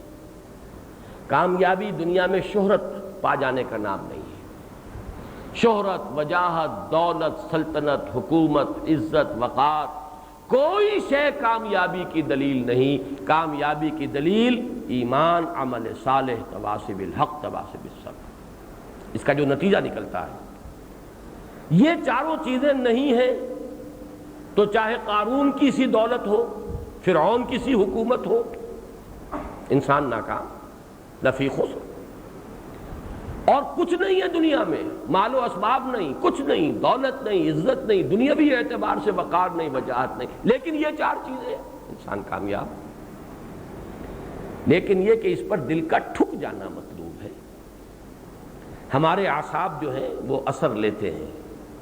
کو بڑا سا محل دیکھا، کوٹھی بہت اعلیٰ، انسان کا ایک تاثر ہوتا ہے، بڑے خوش نصیب لوگ ہیں جو یہاں رہتے ہیں۔ بڑی سی لمبی سی کار جو ہے زناٹے کے ساتھ آپ کے برابر سے گزری ہے، نئے ماڈل کی، ایک دفعہ تو اعصاب کے اندر جو ہے وہ ایک جنبش پیدا ہوتی ہے، لرزش پیدا ہوتی ہے۔ وہی جو کہ قارون جب اپنی دولت لے کر نکلا تھا تو پوری قوم نے کہا تھا ذو حظ عظیم، کتنے نصیب والا ہے یہ قارون۔ وہ تو جب دھنسا ہے ان کی نگاہوں کے سامنے تب ان کا کہ ہائے ہماری شامت کہ ہم قارون جیسا بننے کا خیال کر رہے تھے، اللہ نے ہمیں بچایا۔ لیکن یہ کہ یہ تو بعد میں جب وہ سامنے آ گیا منظر تب معلوم ہوا نا، کلا سوف تعلمون ثم کلا سوف تعلمون، اصل تو یہی تھا۔ تو یہ یقین کہ اصل کامیابی کا دار و مدار ان 4 چیزوں پر ہے، دولت، وجاہت، اقتدار، سلطنت، ان چیزوں پر نہیں، اس کا یقین قائم ہو جانا، علم الیقین، عین الیقین، حق الیقین، اس کا مطلوب ہے۔ اس میں جو الفاظ میں نے لکھے ہیں، حتیٰ کہ سیاسی قوت ہو یا معاشرتی حیثیت، مال و دولت کی فراوانی ہو یا اسباب و وسائل کی ارزانی، اونچی اونچی ملازمتیں ہوں یا مستحکم کاروبار، لمبی اور چمکیلی کاریں ہوں یا وسیع و خوشنما محلات، یہ سب اگر ان چار چیزوں کے بغیر ہوں تو نہ صرف یہ کہ محض سراب نظر آئیں بلکہ عذاب کے مقدمات معلوم ہوں۔ یہ ایک انسان کی باطنی کیفیت ہو جائے، یہ سب سراب ہے، دھوکہ ہے، کچھ نہیں، یہ کیفیت، یہ حال بن جائے انسان کا، اور یہ کہ یہ تو اصل میں مقدمات ہیں عذاب کے، بربادی اور تباہی، ان الانسان لفی خسر۔ اگر یہ چیزیں نہیں ہیں، ایمان اور عمل صالح اور تواصی بالحق اور تواصی بالصبر، اور یہ چیزیں ہوں تو چاہے دنیاوی کوئی شے نہ ہو انسان کامیاب۔ اس کے لیے بہترین مثال وہ ہے حضور صلی اللہ علیہ وسلم نے اپنے بعض فقیر منش فقراء جو صحابہ میں سے تھے ان کے لیے کہا ہے کہ کچھ لوگ ایسے بھی ہوتے ہیں جو کہیں رشتہ کرنا چاہیں تو کوئی ان سے رشتہ پسند نہ کرے، کہیں کسی کی سفارش کریں تو کوئی ان کی بات نہ سنے، کسی محفل میں بار نہ پا سکیں، انہیں ویلکم ہی نہ کہا جائے، لیکن ان کا رتبہ اللہ کے ہاں یہ ہوتا ہے کہ اگر بھولے سے کسی بات پر قسم کھا بیٹھے تو اللہ ان کے قسم کی لاج رکھتا ہے۔ یہ ہیں اب دو انتہائی، اگر یہ چار چیزیں ہیں تو چاہے دنیا میں کچھ بھی نہیں، نہ عزت، نہ وجاہت، نہ دولت، نہ ثروت، نہ خدم، نہ حشم، کچھ نہیں، لیکن اللہ کے ہاں ان کا رتبہ وہ۔ اور اگر یہ چار چیزیں نہیں ہیں تو وہ فرعون کی بادشاہی ہو، نمرود کی حکومت ہو، قارون کا خزانہ ہو، یہ صرف سراب ہی نہیں، یہ تو عذاب ہے، یہ سانپ اور بچھو ہے۔ یہ سانپ اور بچھوؤں سے مجھے یاد آیا حضرت ابو ذر کا قول رضی اللہ تعالی عنہ۔ آپ کو معلوم ہوگا کہ حضرت عثمان نے انہیں مدینے سے باہر جانے کا حکم دے دیا تھا، اس لیے کہ ایک معاملے میں ان کی شدت جو تھی اس کی وجہ سے کافی ایک ہنگامہ اور فتنہ پیدا ہو رہا تھا، ان کی ایک شدت تھی اور وہ ان کی ایک غلطی تھی، اجتہادی غلطی کہیے، اس کی وجہ سے وہ مدینے سے باہر ان کو حکم دے دیا تھا حضرت عثمان نے۔ وہ کہیں ویرانے میں تھے، ایک کٹیا تھی، ایک وفادار بیوی ساتھ تھی، تو وہ کچھ وہ کوئی برتن، کوئی تھوڑے ایک دو برتن ہوں گے، کوئی چمٹا، کوئی توا، بس یہ کچھ سامان تھا۔ جب انتقال کا وقت آیا ہے تو فرمانے لگے اپنی بیوی سے، میرے دوست، وہ خلیل کہتے تھے حضور کو، اوصانی خلیلی، میرے خلیل نے مجھے یہ وصیت کی تھی۔ یہاں بھی فرمایا کہ میرے خلیل نے مجھے بتایا تھا اور مجھے وارن کیا تھا کہ تمہارے گرد سونے اور وہ چاندی کے، وہ تمہارے گرد سانپ اور بچھو تم جمع کر لو گے اسباب و سامان دنیاوی کی شکل میں۔ آج میں بھی اسی حال میں ہوں کہ میں اپنے گرد سانپ اور بچھو دیکھ رہا ہوں۔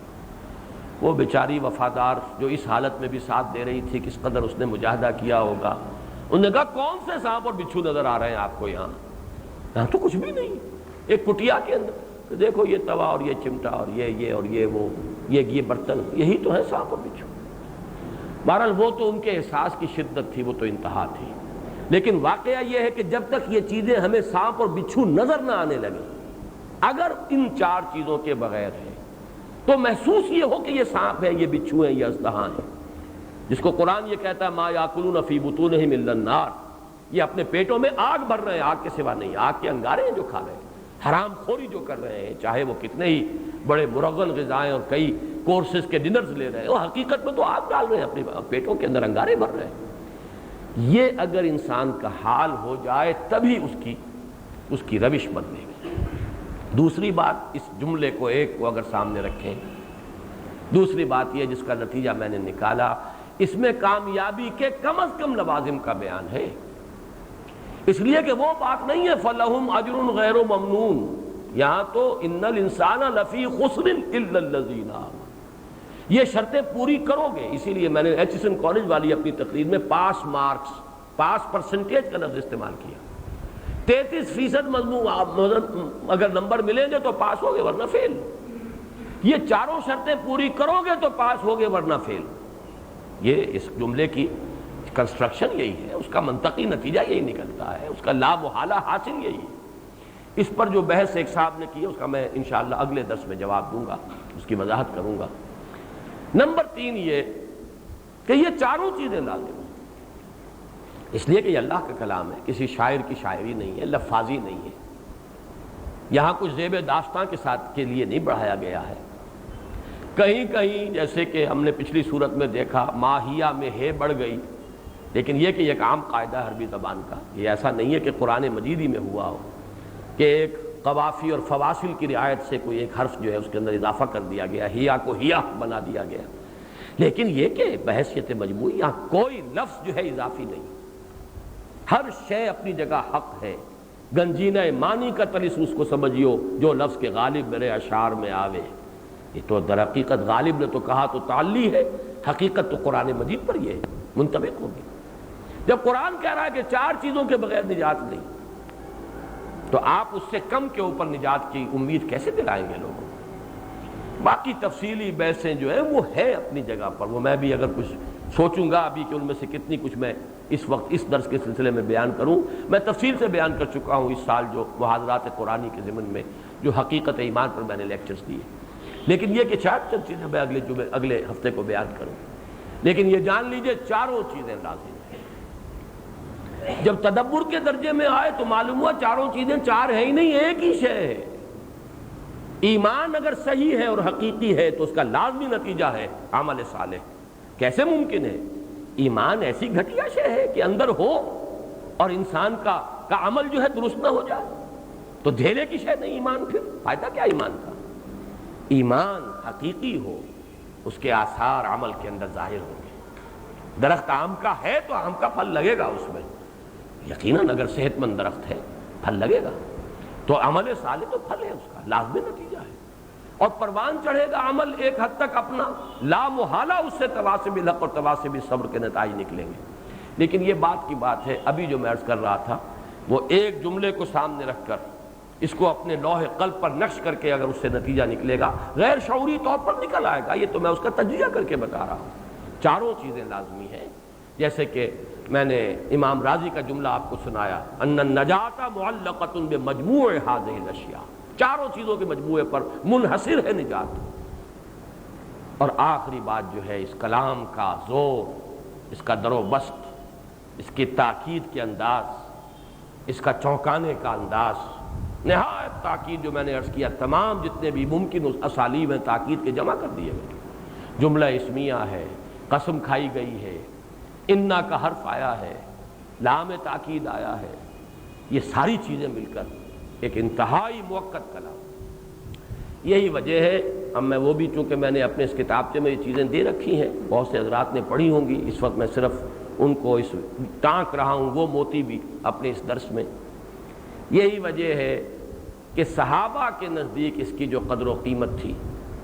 اس سورہ مبارکہ کی، چھوٹی سی صورت، لیکن اس قدر و قیمت کا اندازہ ہوتا ہے اس حدیث سے جو ابو مزینہ دارمی رضی اللہ تعالیٰ عنہ سے مروی ہے۔ امام طبرانی اسے لائے ہیں اپنا مجموعہ جو اوسط ہے، اور امام بیہقی لائے ہیں شعب الایمان میں۔ کان الرجلان من اصحاب النبی صلی اللہ علیہ وسلم اذا التقیا لم يتفرقا حتى يقرأ احدهما الى الاخر سورة العصر ثم يسلم احدهما على الاخر۔ حضور کے صحابہ میں سے 2 افراد، 2 اشخاص، 2 صحابی جب آپس میں ان کی ملاقات ہوتی تھی ایک دوسرے سے جدا نہیں ہوتے تھے جب تک کہ ایک دوسرے کو سورۃ العصر سنا دیں۔ والعصر ان الانسان لفی خسر الا الذین آمنوا وعملوا الصالحات وتواصوا بالحق وتواصوا بالصبر۔ اس حقیقت کو تازہ کرتے رہنے کی ضرورت ہے۔ قلب پر لکھی ہوئی چیز پر بھی زنگ آ جاتا ہے، قلب پر زنگ آ جاتا ہے، لکھی ہوئی چیز خود بخود مدھم پڑ جائے گی، اس پر پردے پڑ جاتے ہیں، اس پر خواہشات کے حجابات آ جاتے ہیں۔ تازہ کرتے رہنا چاہیے اس سورہ مبارکہ کو بار بار پڑھ کر، والعصر ان الانسان لفی خسر الا الذین آمنوا وعملوا الصالحات وتواصوا بالحق وتواصوا بالصبر۔ اور واقعہ یہ ہے کہ اس کی قدر و قیمت کو جس طرح پہچانا ہے امام شافعی رحمۃ اللہ علیہ نے، واقعہ یہ کہ میں ان کی عظمت فکر، ان کی دقت نظر، ان کے فہم کی گہرائی کا قائل ہوں۔ ان کا یہ جملہ تو بہت مشہور ہے، بہت عام ہے، تفسیر ابن کثیر میں چونکہ آیا ہے لہذا وہ تو عام ہے۔ لو تدبر الناس هذه السورۃ لوسعتهم، اگر لوگ صرف اس صورت پر تدبر کریں، غور کریں، اسے نقش کر لیں اپنے قلب پر، تو یہ ان کی ہدایت کے لیے کافی ہو جائے گا۔ اور دوسرا لائے ہیں مفتی محمد عبدہ، جو انہوں نے تفسیر پارہ عم کی جو ہے ان کی آخری سپارے کی، وہ تفسیر بہت مقبول ہے، مشہور ہے، اس میں انہوں لائے ہیں لو لم ينزل من القرآن سواہا لکفت الناس، اگر قرآن میں سے سوائے اس ایک سورت کے اور کچھ نازل نہ ہوتا تو وہ بھی انسانوں کے لیے کفایت کر جاتی، کافی ہوتا۔ وہ میں اس اعتبار سے کہہ رہا ہوں واقعتاً اس کی تاثیر اگر اسے لوح قلب پر لکھ لیا جائے، بشرطے کہ کچھ نہ کچھ انیشل ایمان کی دولت ہو۔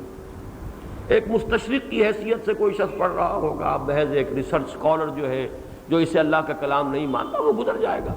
زیادہ زیادہ یہ کہے گا بھائی بڑی کوٹیبل کوٹ ہے، واقعی بڑا جامع جملہ ہے، بہت اچھی بات ہے، بڑی معقول بات ہے، بس اس سے آگے نہیں۔ تاثر جو ہے اس کے لیے انیشل تھوڑی سی دولت، تھوڑا سا سرمایہ ایمان کا ضروری ہے، یہ خیال ہو کہ یہ اللہ کا کلام ہے، اور اس کے بعد اس کو انسان پڑھے والعصر ان الانسان لفی خسر الا الذین آمنوا وعملوا الصالحات وتواصوا بالحق وتواصوا بالصبر۔ تو یہ میں سمجھتا ہوں کہ واقعتاً امام شافعی کے وہ دونوں قول بالکل صحیح ہیں اور حرف حرف جو ہے ان کا درست ہے۔ بارک اللہ لی ولکم فی القرآن العظیم ونفعنی وإیاکم بالآیات والذکر الحکیم۔